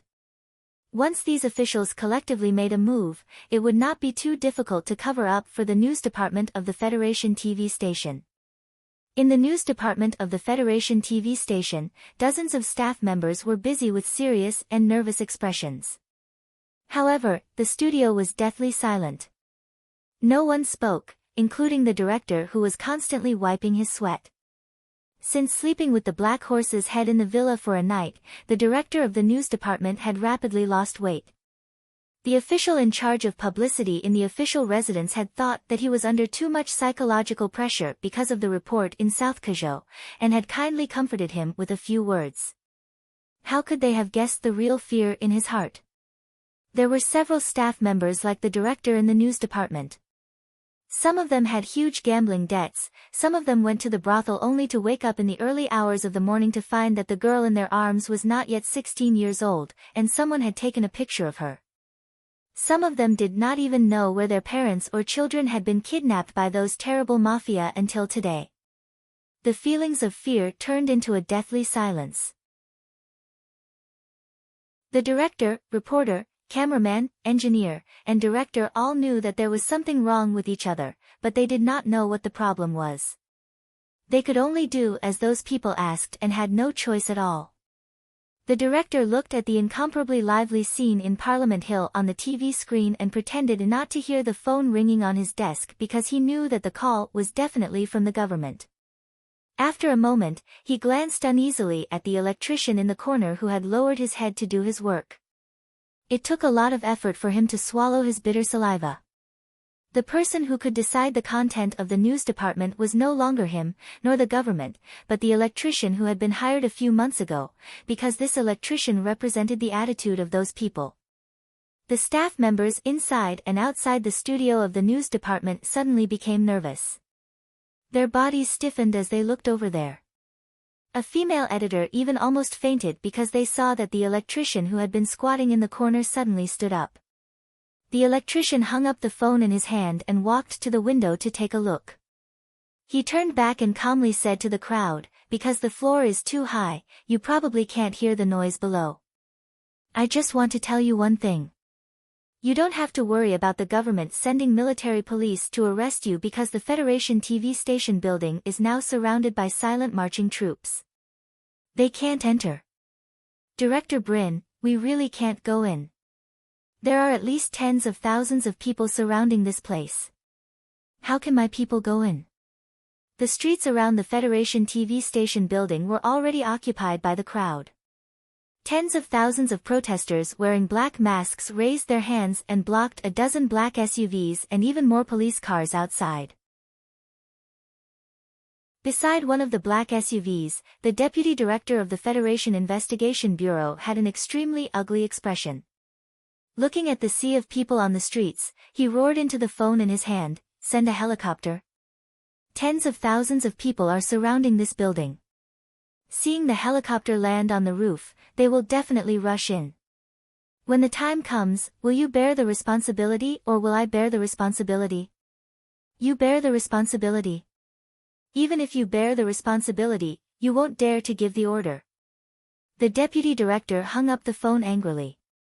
The scene in Parliament Hill appeared on the screens of tens of thousands of households through the Federation News Channel. The Federation government made the quickest response at the first moment. The news channel was the most authoritative and trustworthy media in the Federation society. If the accusations of the Team 7 Major were broadcasted through this media, and in such a shocking manner, then no matter how the government explained, it would be difficult to dispel the suspicion and anger of the public. This had nothing to do with evidence. Just like what a certain Donglin police officer said many years ago, the lives of the ignorant were filled with soap operas provided by the upper class. Therefore, the majority of the Federation's lower-class citizens didn't care whose evidence was stronger. They only believed what they wanted to believe, what they saw with greater visual impact, the so-called truth. The Federation government reacted quickly, but they didn't expect that the young senator seemed to have been prepared. Just as the Federation Investigation Bureau agents and police arrived in front of the news channel building, the place had already become a sea of people. The Silent March Command Center had been moved from the entrance of the George Carlin Art Center to an apartment building 2 kilometers away from the Federal Television Building. The owner of this apartment building was Li Xiaotong. As early as 3 months ago, the 7th young master had sent away all the tenants and secretly moved in the relevant equipment, just waiting for today to be handed over to the young senator. How many TV stations have already started broadcasting the news channel signal? For now, it's still 3. Increase the number to 10 in 2 minutes. The technical department will send out the signal frequency. If there are any problems with the reception of the TV stations, you will be responsible for solving it immediately. Yes. What's the situation on the various online forums? 74% is at the top. Keywords such as the Team 7 incident and Da Vinci have already occupied 6 of the top 10 search rankings. Public Relations Department, continue to follow up. Also, the thousands of underground music stations, once the funds are received, ask them to stop selling aphrodisiacs today. All of them will be on the government's dark side. If there isn't enough information, send out the prepared broadcast stories. As for the newspapers, how many are still unwilling to publish? All the entertainment weeklies have already bought out their pages. A few major liberal newspapers have already decided to publish special editions. The problem is that the few newspapers that support the government are still unwilling to agree. Has the contract for the advertising space from Sanlin Bank been faxed? It has been faxed, and it is being reviewed. Especially the Tribune, it was stated in the contract in advance that the advertising content cannot have political content. The top 2 floors of the apartment building had already been hollowed out. Hundreds of silent military headquarters staff were busy with the work at hand, turning the originally extremely empty hall into a tense headquarters. At the desk in the deepest part of the hall, the tired young senator put his hands on the table. After a moment of silence, he said, "I don't care about the other newspapers, but the Tribune must be taken down. All the pages are blank, and only one sentence is written in special size." The director of the News Relations Department stood behind him and took out a pen to take notes seriously. "We can't talk today." The director looked at the thin body of the senator and hesitated. "But this can still be judged by the Tribune editorial board as having political intentions." Add a line of small words below, "Sanlin United Bank, practice is more important than commitment. We welcome the purchase of the National Fund to support frontline soldiers with practical actions." Lai Zhiyuan turned around and said, "Do you have any other questions about the commercial?" "No questions at all." The director of the News Relations Department praised and left with a smile. From the end of the summer of the 75th year of the constitutional calendar to the beginning of the 76th year of the constitutional calendar, the silent military troop gradually grew. With the successful repeal of the Patriot Act, there were now more than 100,000 people on the streets of the special district of the capital city.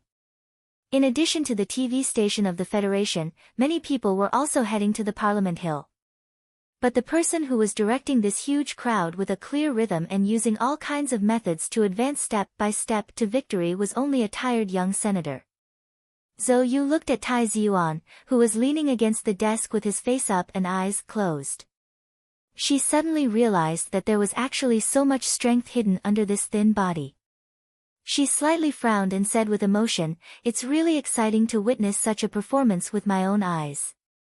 Tai Ziyuan opened his eyes and looked at her with a smile. "This is not a performance." Zhou Yu did not hide her admiration.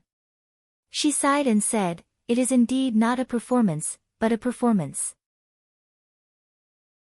A grand performance called, How to Destroy the Federation Government." Tai Ziyuan took the teacup from Bai Qi's hand and took a sip with a frown. The tea was very hot and thick, which was exactly what he needed the most at this time. He put the hot teacup on a book, looked at Zhou Yu, and said with a smile, "If you admire me now, you are also admiring our president. I used to admire him very much, and I have been learning from him." Under the teacup, the title of the thick book was, Pabre's Study of the Popular Movement. But you have to admit that this kind of thing always requires talent.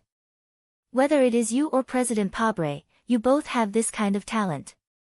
If it were Su Lu or Lin Banshan, the former might raise his arms and shout loudly, leading 100,000 people directly into the president's official residence, while the latter would probably incite the masses to die together with the government. In the end, he would leave in a carefree manner. Zhou Yu mocked her 2 absent companions to her heart's content. Tai Ziyuan coughed lightly and said, "Actually, these are just some very complicated affairs. They are not as complicated and difficult as they seem. Just like the siege of the building and the Parliament Hill. If one person can't do it, 10 people won't do it either. Only when there are enough people, so many that there is a huge disparity between them and the enemy, can humans often develop courage. Dripping water can penetrate stone, but it requires tens of thousands or hundreds of millions of water droplets. A stream is clear, but it can only flow calmly. It lacks the power to change the environment. Only when the stream converges into a river and finally into an ocean will it become powerful and fearless. If every drop of water is raised at this time, it will become a roaring wave. And the so-called leader is actually the canal that divides the water. Tai Ziyuan lowered his gaze slightly and looked at the dark face that was half covered by the teacup on the cover of the book. His responsibility is to guide the water to the place where it is needed. Some water is used for irrigation, some is used to wash away the sand, and some must be forced to overflow. Because only by overflowing can the enemy be stopped from crossing the river. Of course, water is a metaphor.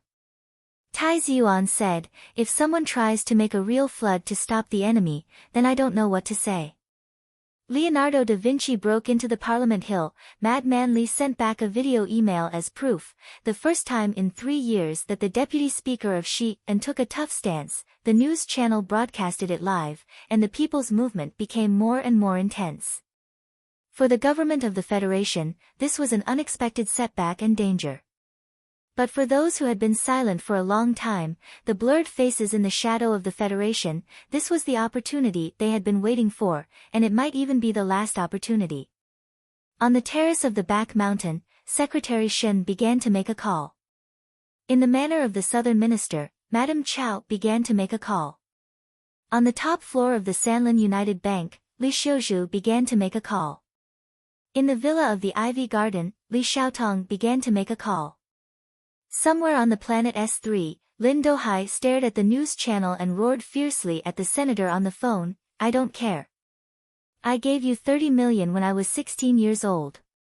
Why do you think I did that?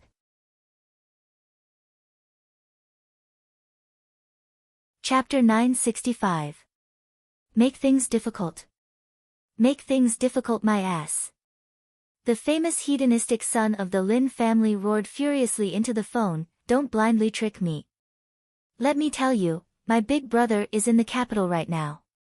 Watch that hand of yours that you use to vote later. Raise it when you should, and don't blindly raise it when you shouldn't. Otherwise, be careful of getting it chopped off.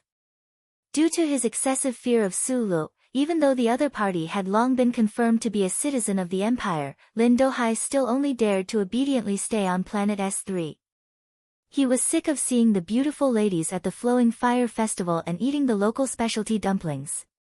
Today, even this incompetent, mediocre, and foolish second-generation descendant had begun to take action.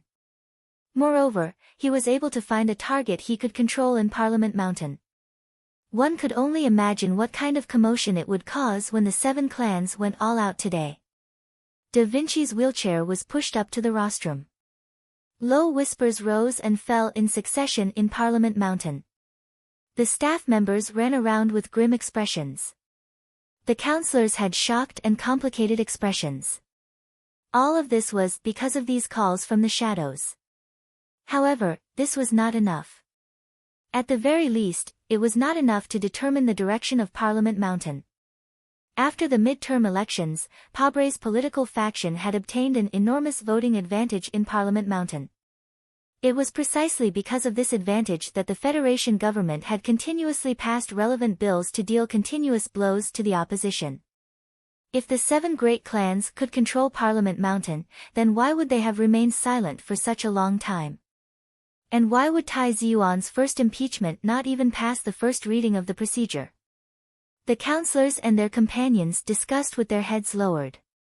Some of them had nervous expressions, some of them had cold expressions, and some of them had complicated expressions. After a quick calculation, the councillors were stunned to discover that if there were no new changes, the situation on Parliament Mountain would not change because of these calls. Right at this moment, in the Xixia State's governor's office, the governor with a gloomy expression dialed a number and said in a tough tone, the Pabre and Xi factions are just your words. That's right, Xixia State has always supported His Excellency the President, but from now on, they will no longer support him. Councillor Xiao, you should know very well that without Xixia State's support, how could you have been elected as a councillor of the Federation? As Xixia State's representative in the Federation Management Committee, you must faithfully carry out the wishes of the people of your state. How much determination do I have? The governor said in a deep voice, raise your head and look at the wheelchair on the stage. My son is sitting on it. He is right in front of you. Regarding the National Security Bill, I represent Xixia State to request that you vote against it. No. This was not enough. What can be exchanged for my son's legs? He is such an outstanding young man. When the governor heard Councilman Xiao's question, the bloody picture of his son being chased by the federal forces on the front line of the Mo Hua planet and having his legs blown off by the bomb popped up in his eyes. He roared like an enraged lion, "I want you to raise your hands and impeach the goddamn shoe polish president." In the chairman's office of a large pharmaceutical company in Gangdu, the old former chairman looked at the letter left by his son and then glanced at the TV news. After a moment of silence, he finally dialed the phone and said softly, "Councilman Scree, my old friend, there is something I must trouble you with today. I know this request is a bit excessive, but you should remember that I once told you that my son was once a member of Team 7 in the army. He is now fighting against the government. If the government wins, only death awaits him. Therefore, I want to use our lifelong friendship to ask for your help." In the Autumn Mountain Villa district, a rich lady with disheveled hair was sitting on the bed, surrounded by messy balls of paper. She shouted into the phone, "If you still insist on your bullshit political ethics, I will ask my husband to stop all financial support for your office. Your sister-in-law will never get a penny from me again."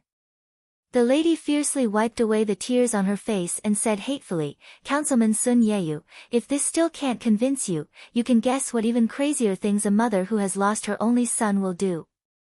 After the first wave of intensive phone attacks on Parliament Hill ended, there was a temporary silence.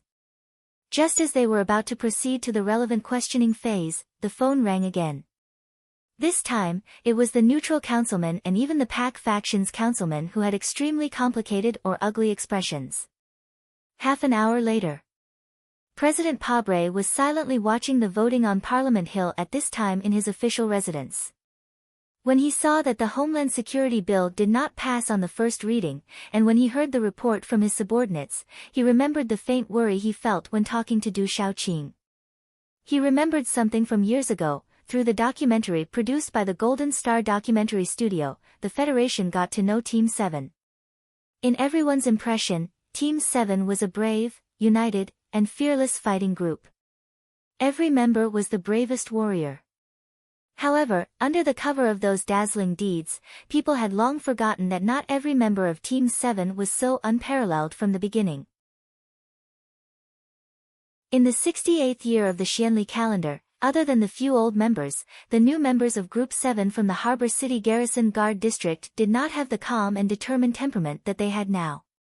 They were arrogant, weak, and timid. They were completely useless old soldiers, a group of good-for-nothing rich kids. Why? Because the parents of those 100 or so Team 7 members were powerful figures from all over the Federation. Their families always occupied certain positions in the upper echelons of the Federation. Therefore, they themselves were good-for-nothings. Time was like countless gauzes, filtering out many past images, including the government and the military. Everyone only remembered the valiance of the Team 7 members, but they forgot that they had an equally valiant family background. The parents of the members, who had wealth and power in the Federation, naturally did not care about moral responsibility and loyalty. However, as time passed, they began to understand and be proud of the pride of the youth. After constantly receiving news of their son's sacrifice on the front lines, they felt pain and sorrow, but they did not regret it. That was until they discovered the dark shadows behind this matter. Therefore, these local powers, who had originally maintained a neutral position and even faintly leaned towards the government, under the influence of extreme anger, began to act without holding back. Naturally, they were far from being as powerful as the 7 families. However, they and the circles they lived in were the cornerstones of the upper echelons of the Federation. It was a secret network that densely covered countless regions and industries. If one still remembered the 68th year of the constitutional calendar, the movement to save the soldiers that shook Parliament Hill and even silenced the government, one could roughly understand what kind of power the collective anger of this class had.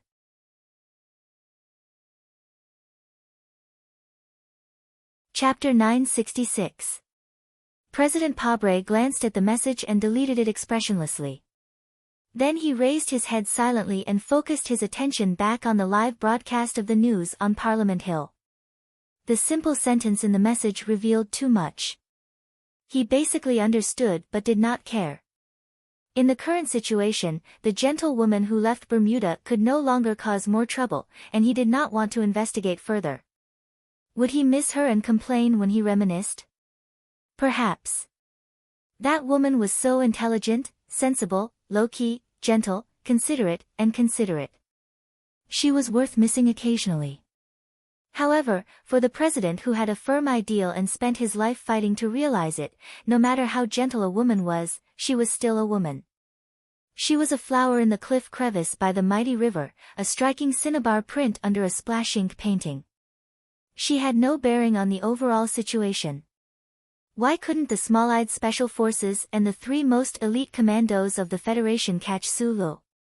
You must know that he is not on that weird spaceship right now. I'm very disappointed with your efficiency. President Pabre turned off the communication device and looked at Director Breen beside him. Keep an eye on this matter. Report to me as soon as you have any news. Director Breen nodded and said with a worried face, Mr. President, the most important problem now is still on Parliament Hill. The staff of the President's Academic Foundation, the National Policy and Strategic Research Center, and the think tank have already communicated with the dozens of members of Parliament. But until now, we still don't know why they suddenly changed their voting intention. President Pabre waved his hand tiredly and said, no need. There was a brief silence in the Oval Office of the official residence. The president gently rubbed the space between his eyebrows and quietly looked at the falling snow outside the window. It was as if he was immersed in some distant memories. George Carlin once had a famous saying, which was included in the Green Dragon Mountain anti-government lecture notes. That sentence was, not only must justice be done, in order to convince people, it must also be seen. The year I was elected president for the first time, in order to show the people at the bottom who supported me the true justice of the Federation, I ignored the opposition of all the officials, including you, and sent the children of those rich playboys and celebrities to the West Woods, to the front line, and sent them to Su Li's subordinates. At the time, Su Lu was the successor personally chosen by the war god, and only he helped me realize this wish. But even I did not expect that in such a short time, he could really turn those nobles into true warriors, into his most loyal members. Even though they knew he was a citizen of the empire, those members were still willing to risk their lives for him. President Pabre laughed at himself. He looked at Director Breen and said, "What's boring is that I actually forgot that I did this with my own hands." As a result, their parents dealt a heavy blow to the government at the most critical moment. Director Breen was stunned for a moment before he recalled the incident back then. He finally understood why Parliament Hill was so different today. Mr. President, the issue that the advisors are very worried about is whether Parliament Hill will use the momentum of rejecting the Homeland Security Act to propose an impeachment. He looked at President Pabre's dark and tired face and said worriedly. Pabre said calmly, "Only half of the votes are needed to reject the bill. The impeachment process is long, and it requires 2/3 of the members to collectively agree to one of the accusations. I don't think those members can complete such a difficult task." The Homeland Security Act was cleanly rejected in the first reading. The members of the Pabre faction, who were obviously not mentally prepared, subconsciously stood up and looked around, as if they wanted to distinguish who voted against the bill. This was the first time since the mid-term elections that Parliament Hill successfully rejected a bill proposed by the Pabre government. This scene had not happened for a long time, and it made the members fall into a strange silence. It seemed that everyone was not used to it. The chairman of the Parliament's Judicial Committee, Senator Shao, slowly stood up from his seat and said in an emotionless voice, "Based on the accusation of the new 17th Division's Major Da Vinci, as well as the materials submitted by Senator Tai Ziyuan a few days ago, I suggest restarting the impeachment case against the president. According to the charter, we invite the Chief Justice of the Supreme Court, He Ying, to come and preside over the impeachment proceedings." "What did you say? Senator Shao, are you crazy?" Please don't abuse your authority and waste the resources of the Federation. Hearing the words of the chairman of the Judicial Committee, the members of the Pabre faction stood up together in anger and waved the digital pens in their hands to express their biggest protest. They stared fiercely at the senior senator from Xixia State, as if they were staring at the most shameful traitor. The quiet and solemn Parliament Hill was attacked by obscenities like a market. One could even clearly hear the sound of shoes knocking on the table and fists tearing through the air. It was chaos. Deputy Speaker Xian didn't seem to hear the fierce protests at all. He lightly knocked on the hard pear board in front of him, gave a slight warning, and said expressionlessly, "Now, we will immediately begin the first reading of the procedure." According to the Charter, the Federation Parliament had the right to impeach the president. However, even people who didn't understand the rules could imagine that it would be an extremely difficult process to implement this right. The first step of the standard impeachment process was for the Chief Justice of the Supreme Court of the Federation to preside over the trial. All members of the Parliament acted as the judges of the impeachment court and listened to the arguments of the prosecution and the testimony of the relevant witnesses. The chairman of the Judicial Committee and the representatives of the sponsors played the role of the prosecution, while the president's official residents had to perform the duty of self-defense. After the trial began, both sides would first make statements for 2 hours, and then call the relevant witnesses to testify. After the cross-examination of the witnesses and the end of the debate, the Chief Justice questioned each member of the Parliament in alphabetical order of the impeachment charges. At this time, the Parliament members could only answer guilty or not guilty. If more than 2/3 of the Parliament members answered guilty to any of the charges, the President would be impeached and replaced by the Vice President. The impeached President would not be able to hold any public office for the rest of his life. If he committed a criminal offense, he would be tried by a normal court after he regained his civilian status. Before these processes, the Parliament Hill had to first pass the impeachment proposal of the Judicial Committee through a third reading. Although only half of the Parliament members were required to pass, it was often the most intense process of debate and all kinds of procedural issues. From this, it was clear that the Parliament Hill had a long and torturous process from the introduction of the impeachment proposal to the official start of the debate in the Court of Charges to the final result.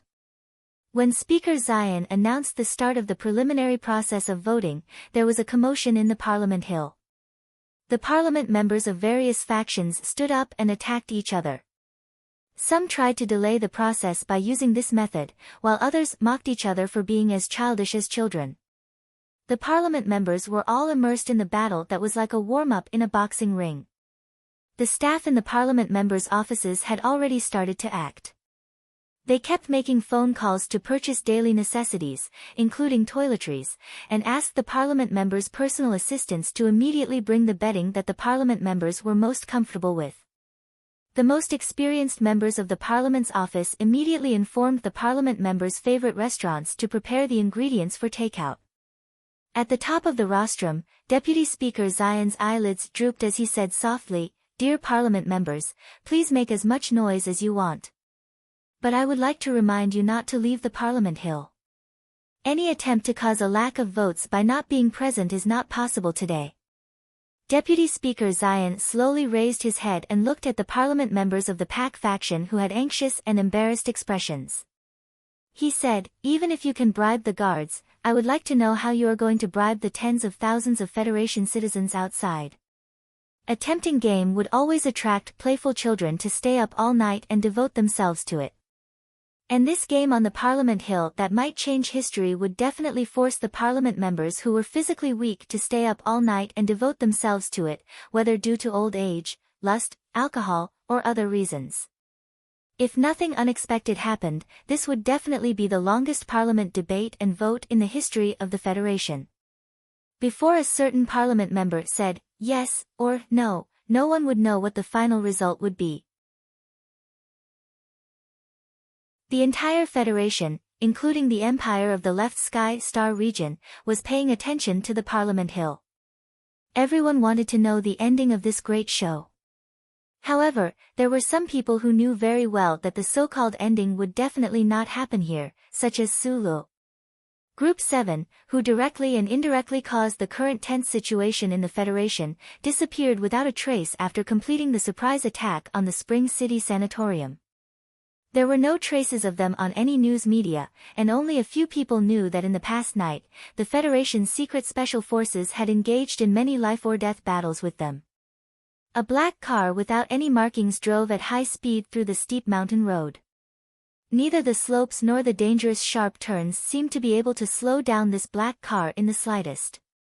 The hard tires made a loud grinding sound against the dirt as it rushed forward, carrying wind and dust with it. It seemed to be even more powerful than the highest grade of off-road vehicles. After confirming through the car's radar screen that the 3 armed helicopters had been shaken off, Lu Jiao suddenly turned the steering wheel and accurately parked the black car in the pine forest on the side of the road. He took off his hat and wiped his face. "Boss, where do we go next?" he asked. Su Lu in the back seat did not immediately answer his question. He picked up the car's encrypted phone, wedged it into a certain frequency, and asked in a low voice, "Big Bear, how is the situation on your side?" No one answered. Su Li's brows furrowed. Although the glory of the charter was currently unable to threaten Group 7's operations, this was still the hinterland of the Federation. Countless powerful government agencies were dispatched at the same time. Not long after he brushed shoulders with Zhang Xiaohua in that convenience store, he was targeted. For the past day and night, he had been dealing with those fierce special forces. If it wasn't for this black car, and if it wasn't for Lu Jiao driving, perhaps he would have been surrounded by them more than 10 hours ago. At this time, Xiong Linquan's panting voice finally sounded in the communication frequency. "We are retreating. Iron 7 Division is a bunch of trash. I wish I could put the infrared sensor on the motherfucking old moon. We've been discovered. I repeat, we are retreating." Su Lu narrowed his eyes. Although Du Shaoqing was now the commander of the Federation, Iron 7 Division was still the terrifying Iron 7 Division from back then. "Everyone, retreat." He did not hesitate to give the order and quickly said, "Don't leave any Hawkeye. Pay attention, don't leave a single one." He believed that in the current situation, Iron 7 Division would definitely not leave the garrison area to pursue. He then asked, "Yan Bingyan, how are things on your side?" A moment later, a rough voice sounded in the communication frequency, "Boss, the 3 of us are circling around the Snow Leopard assault team. Those bastards aren't very good, but their equipment is too fucking advanced. We can't hold on for much longer." Su Lu reached out and pulled up the electronic map in the car.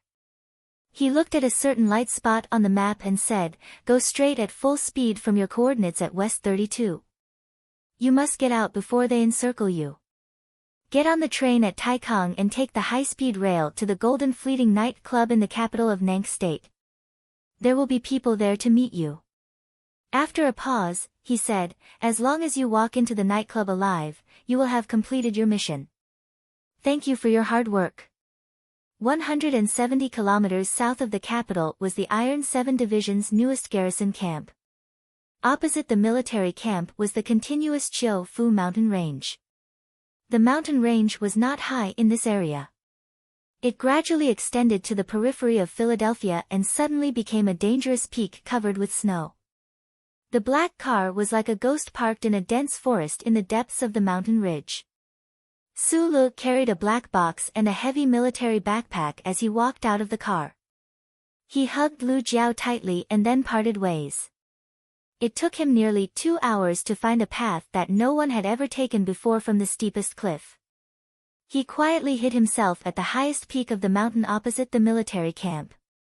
Behind a gray stone on the mountain peak, Su Lu mobilized the scorching power behind his waist and slowly closed his eyes. He recalled the feeling when he was tens of millions of tons underwater on the Imperial spaceship and let the threads of true chi seep into every cell of his body. The ticking of the second hand moved. His breathing gradually slowed down as time passed. His heartbeat dropped to less than 16 beats per minute. His body temperature also became lower and lower. The Iron 7 Division's military philosophy was strict and meticulous. In addition to the observation posts stipulated by regulations, there were many infrared detectors hidden in the forest around the military camp. But at this time, the infrared detectors that found Xiong Linquan and the other team members could no longer find Su Lu outside the big rock on the mountain peak, because in the infrared imaging, Su Li's body had become a real rock at this time. The heavy black box was opened. The ACW was quickly assembled. The hollow barrel poked out of the crack of the rock. The original tungsten alloy tail fin large caliber bullets had been loaded. Su Lu half lay under the big rock. He tried to control the rhythm of his body to prevent his body temperature from rising. He gently turned the red touch button with his right thumb. As the touch button moved, the miniature hologram of the ACW showed the image of the Iron 7 Division's camp at the foot of the mountain. The high magnification equipment clearly showed the resolute expressions of the Iron 7 Division soldiers, the rows of barracks, and the military MX mecha group that were still training in the middle of the night. Smoke was rising gradually.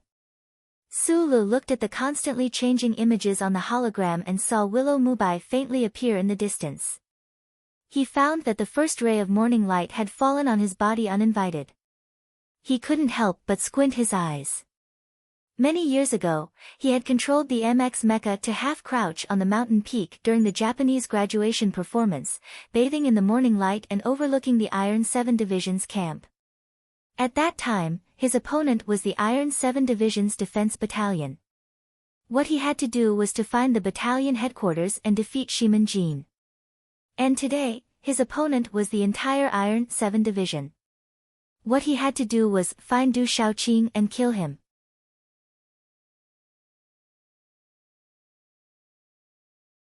Chapter 967. It was the same military camp on Sunrise Peak, but the enemy was even more powerful and unshakable.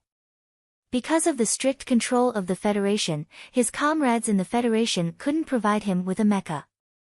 He only had an ACW.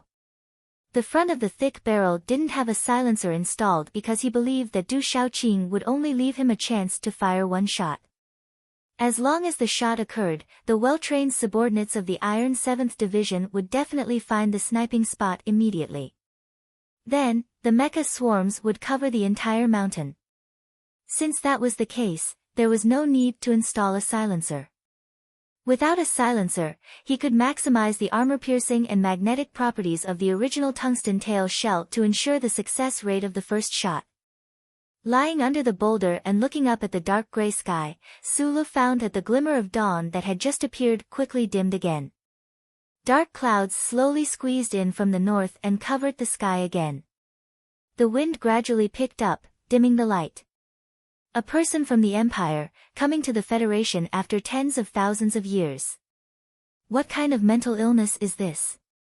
The corners of his lips curled up slightly in a self-deprecating smile. He silently asked himself the question that he had asked many times, but he couldn't find the answer.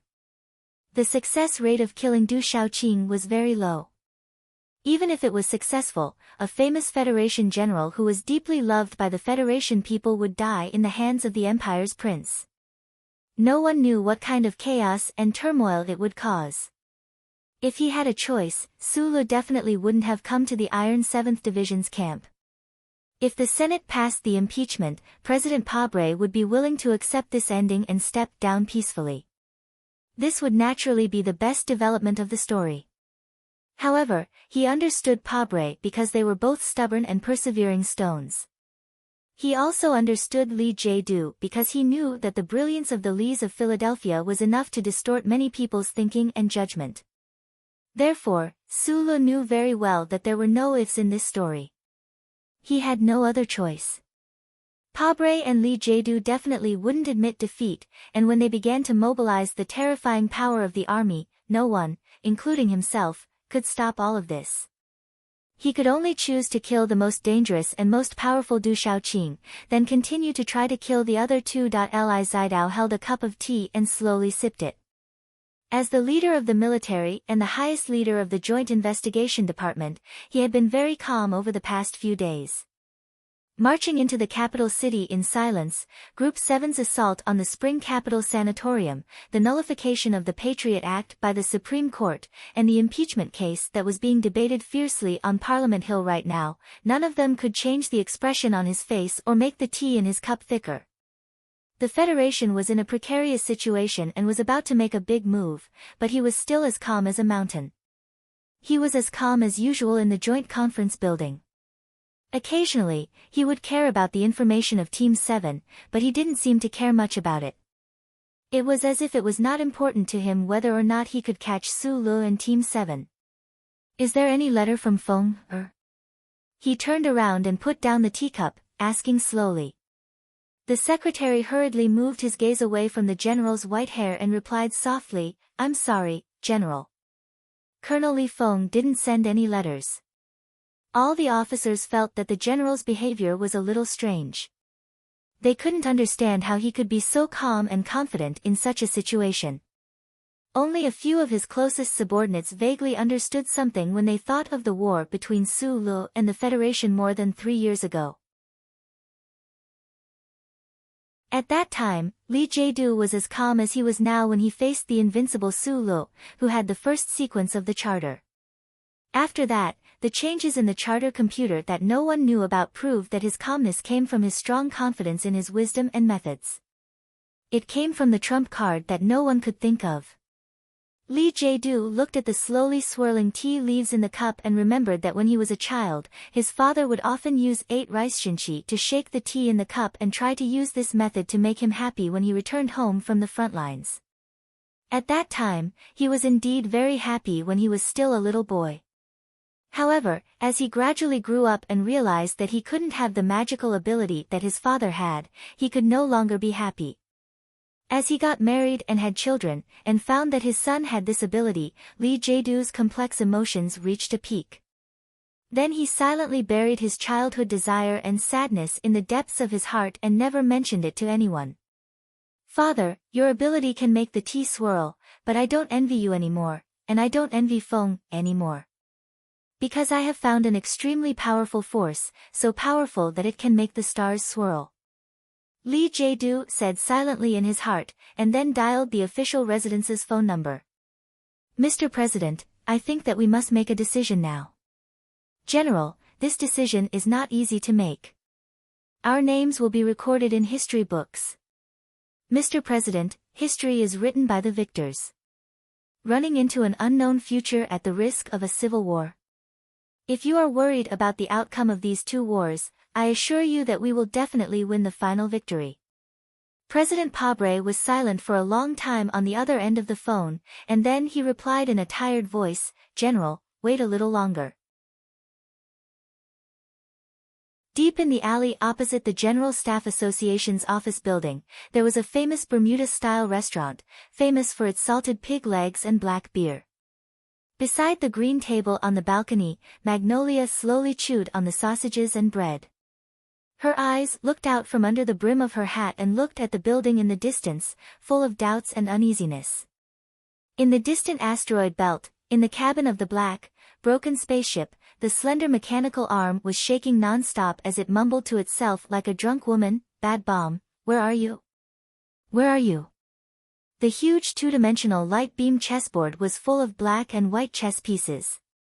The battle with the piece of scrap metal under the Bureau of Proclamation continued to the point where the chessboard was almost full, and Philip was already beginning to feel the strain. For him, the more important problem now was to find the possible bad bombs. From the calculation and analysis of the clues in the Biji Plateau until now, he still hadn't found any suspicious traces. Biderman, with a head of messy and dirty hair, looked thinner than a few days ago. He stared like a madman with pale eyes, drank his coffee mechanically, and asked, You won't tell me what you are looking for, I can't help you. This is the core program, I can't tell you, Philip replied. The problem is, I don't have a database now, and I can't find any historical materials, which means I have no experience. How can I find it? In the 76th year of the constitutional calendar, the political situation of the Federation was in turmoil. Hundreds of thousands of silent demonstrators flooded the capital. Although these demonstrators tried their best to maintain good order, the large number of people still greatly affected the traffic and public security in many areas of the capital. Fortunately, like most of the 10 billion people in the Federation, the citizens of the capital basically stayed at home for the past 2 days. They held their bowls of noodles, smoked cigarettes, and drank beer. They were either nervous, excited, or bored, attracted by the live broadcast on the news channel, so the social order didn't become more chaotic. The live broadcast on Parliament Hill entered the drama of the impeachment of President Cheng. All the TV stations began to broadcast it live, so some political nihilists found that the remote control was basically useless and angrily smashed the TV screen. At this time, the Federation News Channel suddenly showed a window in the upper right corner of the live broadcast on Parliament Hill. In the window, the host announced the latest news. The State Assembly of Shishya State passed a resolution, and the governor angrily announced on TV that because of the president's shameless behavior, Shishya State would no longer support the current Federation government. Immediately after, S2 State Oak State announced the same content. Then it was S2 State Ring State that surrounded the mountain and the other 3 states. In the midst of the fierce debate on Parliament Hill to start the impeachment process, a total of 17 state assemblies of the Federation passed resolutions to declare that they didn't believe in Pabre's government and asked the president to resign immediately.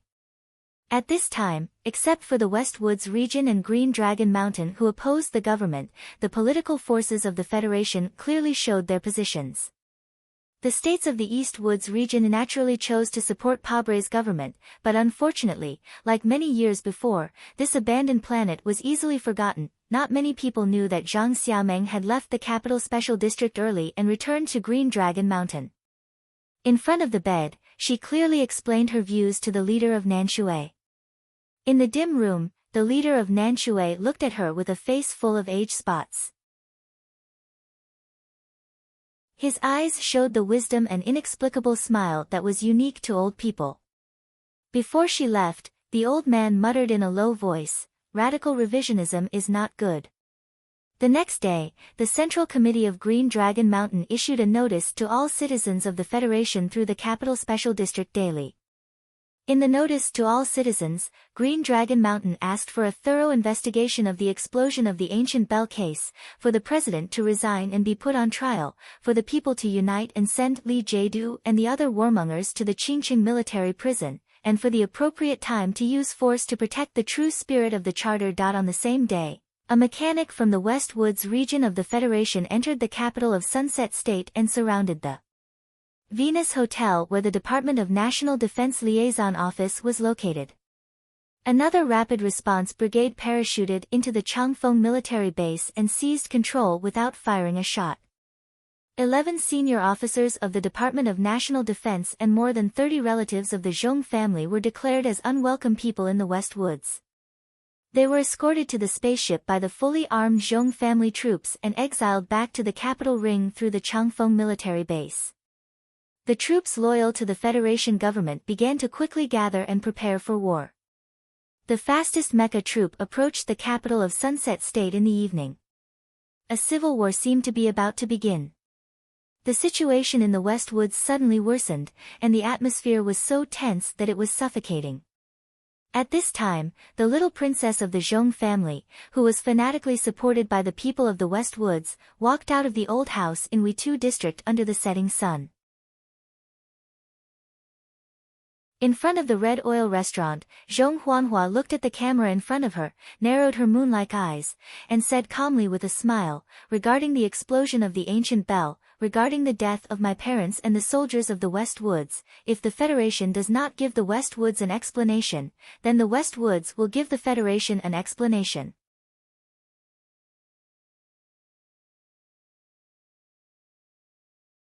Chapter 968.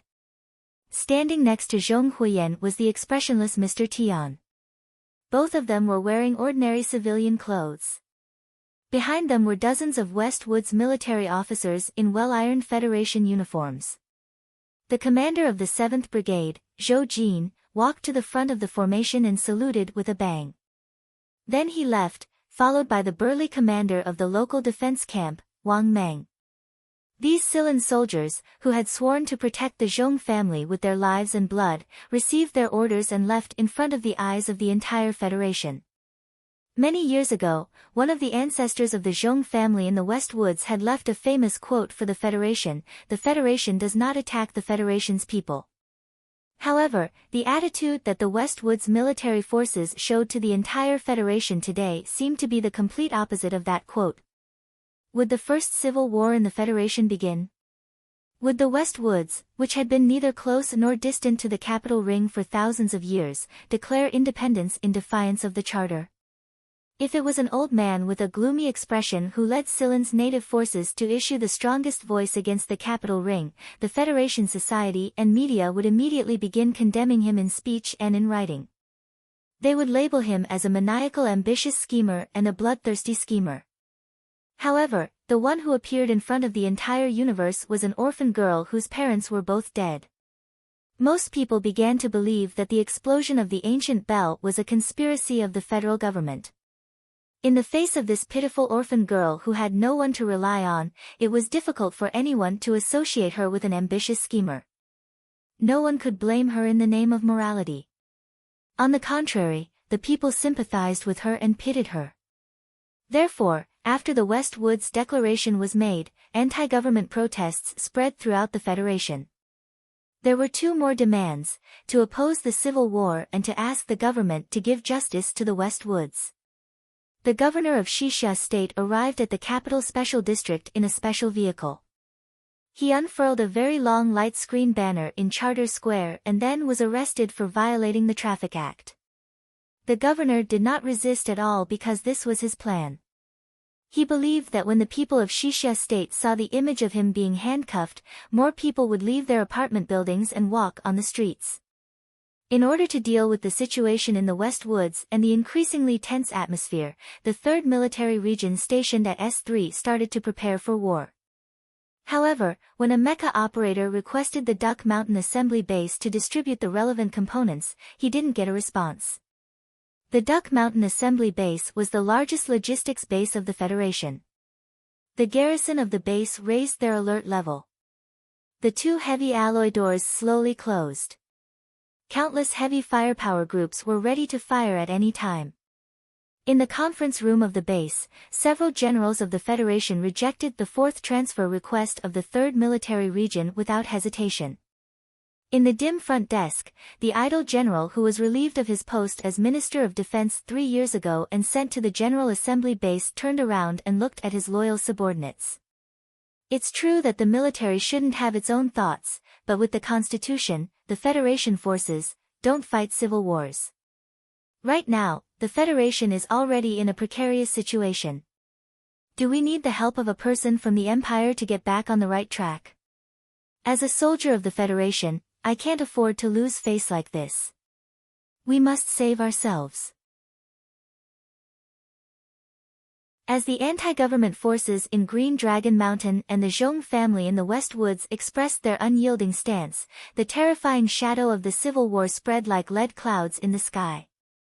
The invisible and powerful pressure caused many people to silently change their attitude. Many of the loyal people who supported the government had become silent. The remaining forces of Pabel in the 3 major unions in the 4 states were no longer as passionate and aggressive as they were a few days ago. Some members of parliament had also begun to think about the future. After a night of intense debate, the bargaining in the procedures finally ended. After 3 procedural votes, they officially entered the impeachment process. When they saw the images on the news, the silent citizens who were waiting in front of the Federation TV station in front of the Parliament Hill burst into the most excited cheers and screams. In stark contrast, the president's official residence was silent in the snow. This wasn't the first time President Pabre was impeached, but the impeachment proposal proposed by Tai Ziyuan didn't even pass the first reading before it ended miserably. Who would have thought that today's impeachment would actually enter the final stage? The staff in the president's official residence had complicated expressions.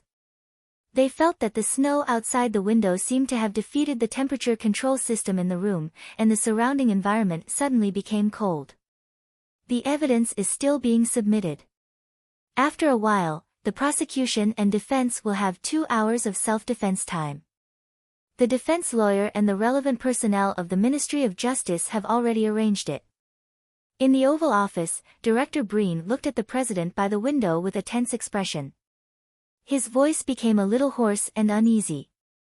According to the research of the Foundation, the Research Lab, and the think tank, as well as the attitude of the senators obtained from the return calls, we now have 41% of the votes in our hands. Theoretically, the impeachment proposal has no chance of passing. In the end, all stories have nothing to do with probability. Things that are theoretically impossible often become the most real harm in the end. President Pabre replied, then raised his arm and motioned for Director Breen to leave. There was no one in the Oval Office. The president poured a glass of wine, sat on the sofa by the window, and slowly sipped it. He lit a cigarette and looked at the snow and lead clouds outside the window in silence for a long time. He was the son of a miner in Donglin who was extremely lucky to come to the capital ring. Then he became a lawyer, a public interest lawyer, a poor lawyer, a stupid lawyer who almost couldn't practice anymore.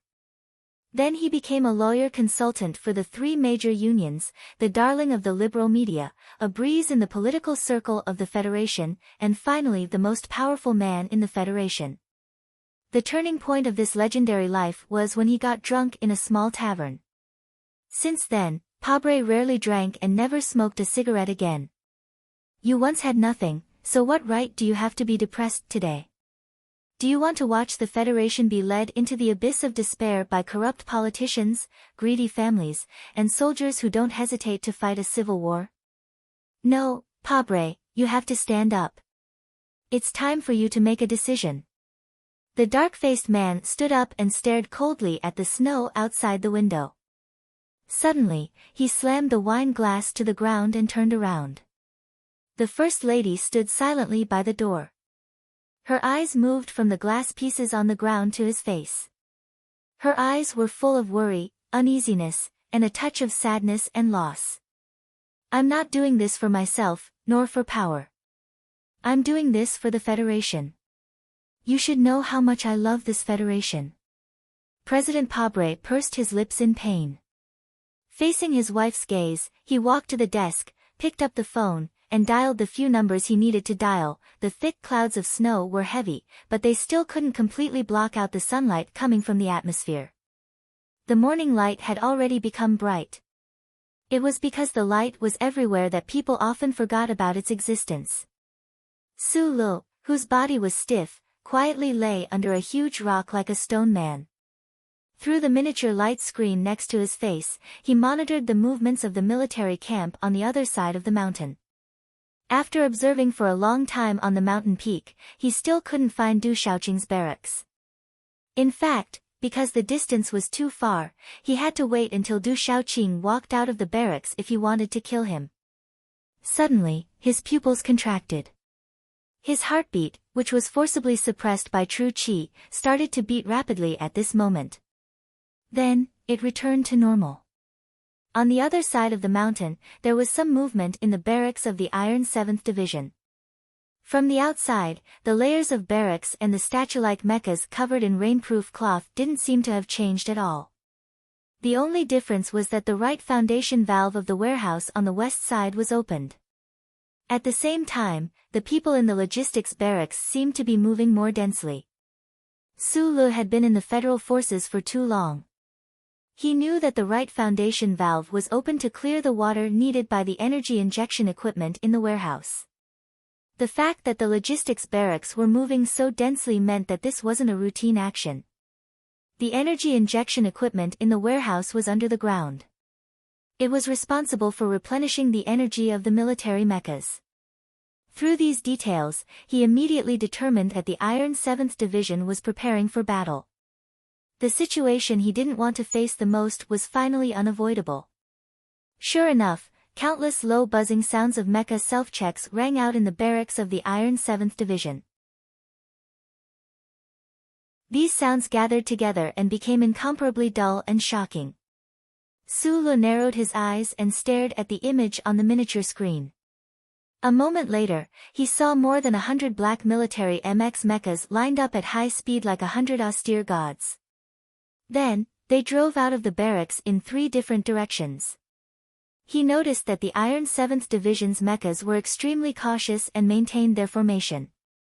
Meanwhile, the mechas closest to the mountain quickly spread out to expand the surveillance area.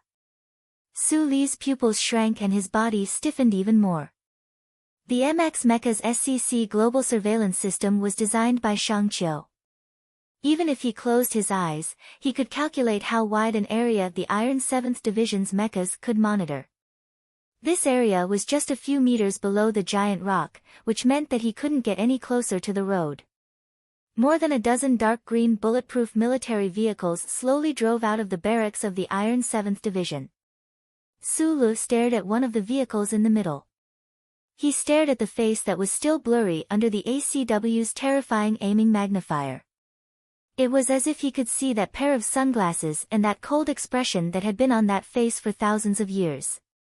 Du Shaoqing was definitely in that vehicle. The problem was that the giant rock was too far away from the road. It was beyond the effective shooting range of the ACW. And if Su Li tried to sneak down and get closer, he would definitely alert the dozen or so powerful mechas at the base of the mountain. This was the Iron 7th Division's mecha formation. It looked like a mediocre mecha formation, but it provided perfect protection for the core area. Su Li firmly believed that with the terrifying military discipline of the Iron 7th Division, there would be no gaps in the enemy's mecha formation during the 170-kilometer journey to the capital special district. Su Li licked his lips as he watched the heavy mechas spread out and silently escort the convoy onto the road. He couldn't help but wonder if the enemy had noticed something. Right now, he was faced with a difficult choice. If he was just a cold-blooded killer, he would definitely choose to pick up the ACW and quietly retreat. Then he would wait for a better opportunity to shoot. But he wasn't a killer. What he needed to do was to stop Du Shaoqing and his Iron 7th Division from entering the capital. He couldn't wait any longer. Just then, the phone in his pocket suddenly vibrated.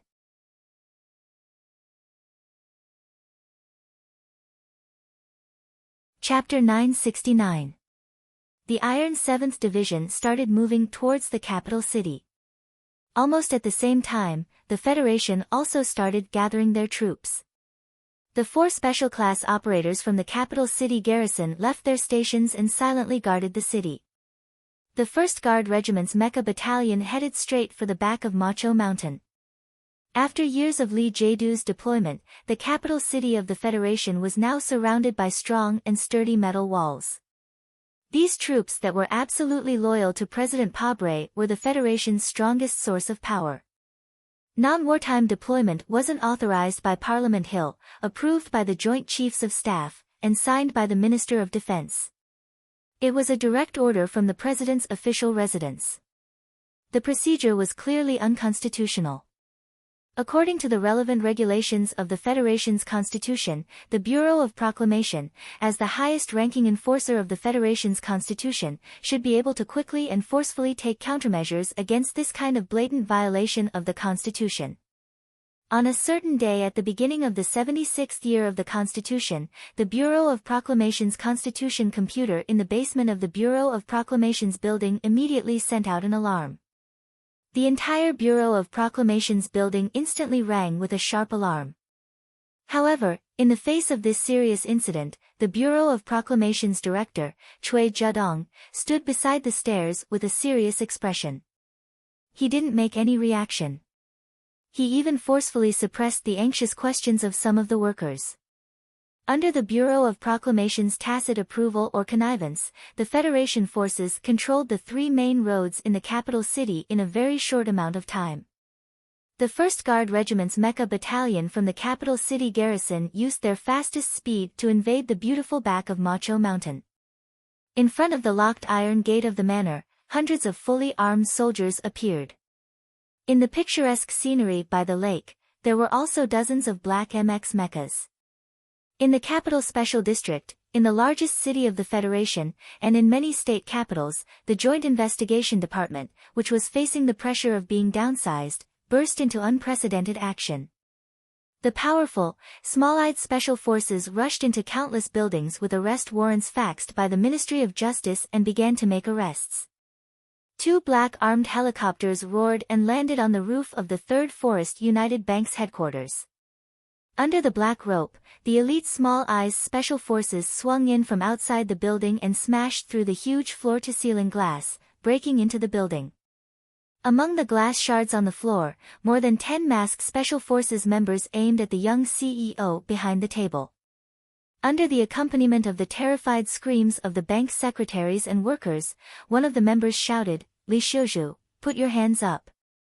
The CEO behind the table frowned slightly. "Mr. Li Shouju, because you are suspected of manipulating the stock market, concealing relevant earnings, violating the Financial Compliance Act, and violently resisting the government's investigation, the Federal Ministry of Justice announces your arrest." The CEO took out the arrest warrant, Li Shouju, and then took out handcuffs and was ready to arrest him. The new CEO of the Sanlin United Bank looked at the soldier in front of him. His brows slightly furrowed and his expression was extremely cold as he spoke in a deep voice, "I'm not Li Shouju. My name is Li Xiaotong." The Small Eyes Special Forces members around were stunned. They pulled up the electronic information to confirm that the CEO behind the table was not Li Shouju. However, the leader of the Special Forces looked at Li Xiaotong and said sympathetically, "If I were you, I would rather be Li Shouju." Then he took out another arrest warrant and said in a deep voice, "Mr. Li Xiaotong, you are suspected of selling information to the Empire and conspiring with the Empire's spy He Yu to murder General Zhong Suahu of the Federation. You will be tried by the Federation Military Court." Li Xiaotong looked at the arrest warrant issued by the Ministry of Defense and frowned slightly. After a moment of silence, he sighed and then stretched out his hands. Such a scene happened in many places in the Federation. Just like Li Xiaotong, the big shots of those families, no matter where they hid, would always be found by the Small Eyes Special Forces and arrested for various reasons.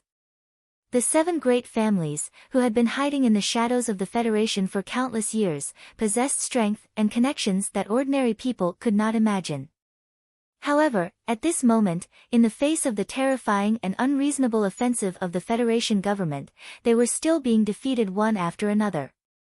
Because this was the first time in the history of the Federation that the President's Office, the military, and the Bureau of Proclamation had launched an attack on the 7 families at the same time. Under the attack of the Holy and Terrifying Trinity, the 7 families that had lasted for tens of thousands of years were already on the verge of collapse. It seemed that they were about to see the scene of the abyss of death. At this time, Su Lu, who was hiding in the rock peak and watching the scenery of Iron Shear's battle, received a call from the lady in the back mountain of Macho. Su Lu knew why Lady Tai knew how to contact him. He only knew that no matter where he was, she could find him. "I want you to delay Du Shaoqing, at least until the parliament passes the impeachment." Lady Tai said this indifferently on the phone and then hung up. Su Lu was left stunned and speechless as he stared at the bottom of the mountain in a daze. Below the mountain was an entire division, the Federation's strongest Iron 7th Division. More than 100 terrifying military MX mechas were scattered across the field. Behind the dozen or so military vehicles, hundreds of armored vehicles were rushing over. He only had 1 person and 1 gun. "Should I thank you for your ridiculous trust in me?"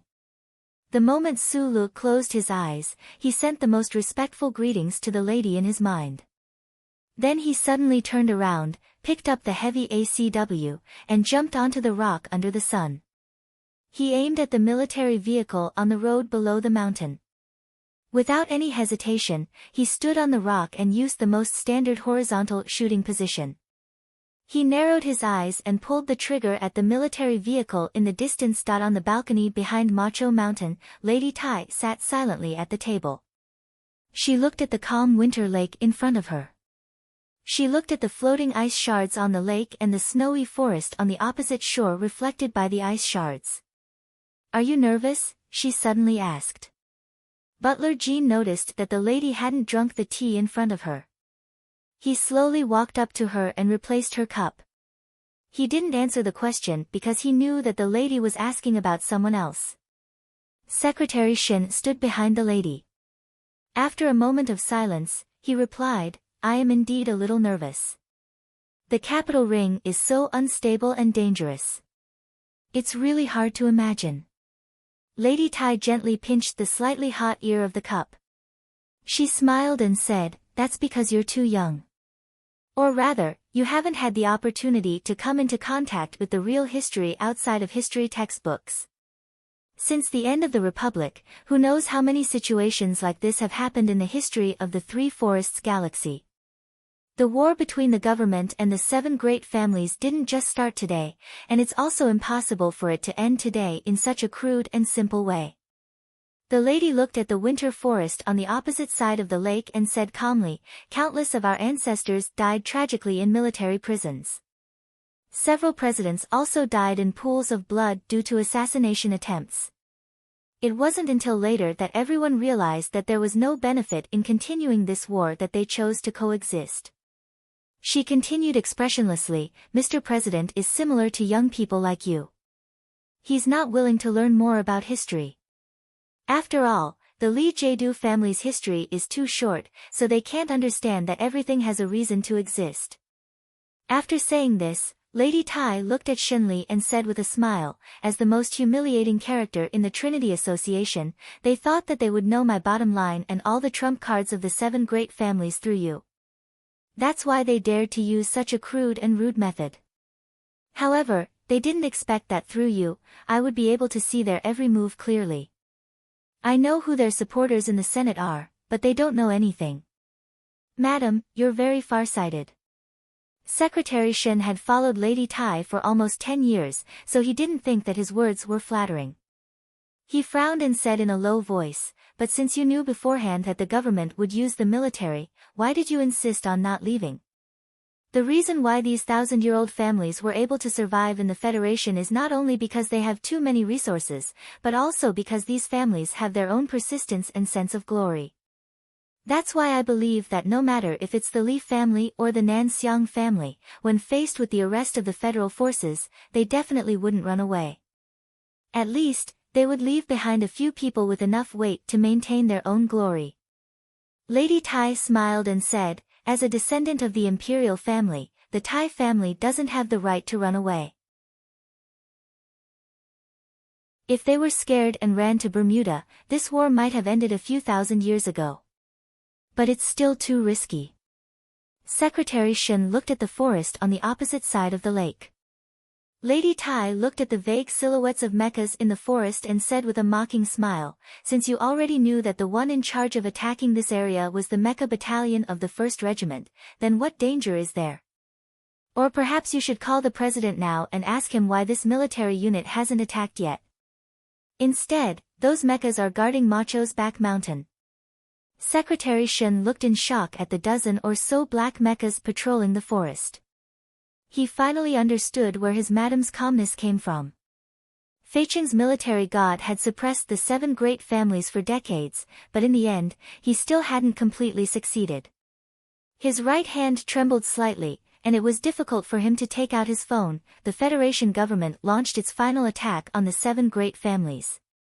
Those families that had been silent for 3 whole years finally began to bare their sharp fangs. In the middle of a heated debate on Parliament Hill, a hardcore supporter of President Pabre suddenly asked to speak. This representative used the most unyielding attitude to attack the president and the government. Before the impeachment vote had even started, he passionately declared that he would definitely vote in favor of the impeachment vote. The hall was in an uproar. What happened next caused the entire Federation to be in an uproar. The Tai family's Xiao Shu Foundation and Sanlin United Bank joined forces and officially announced the full privatization of the Shell Motor Company.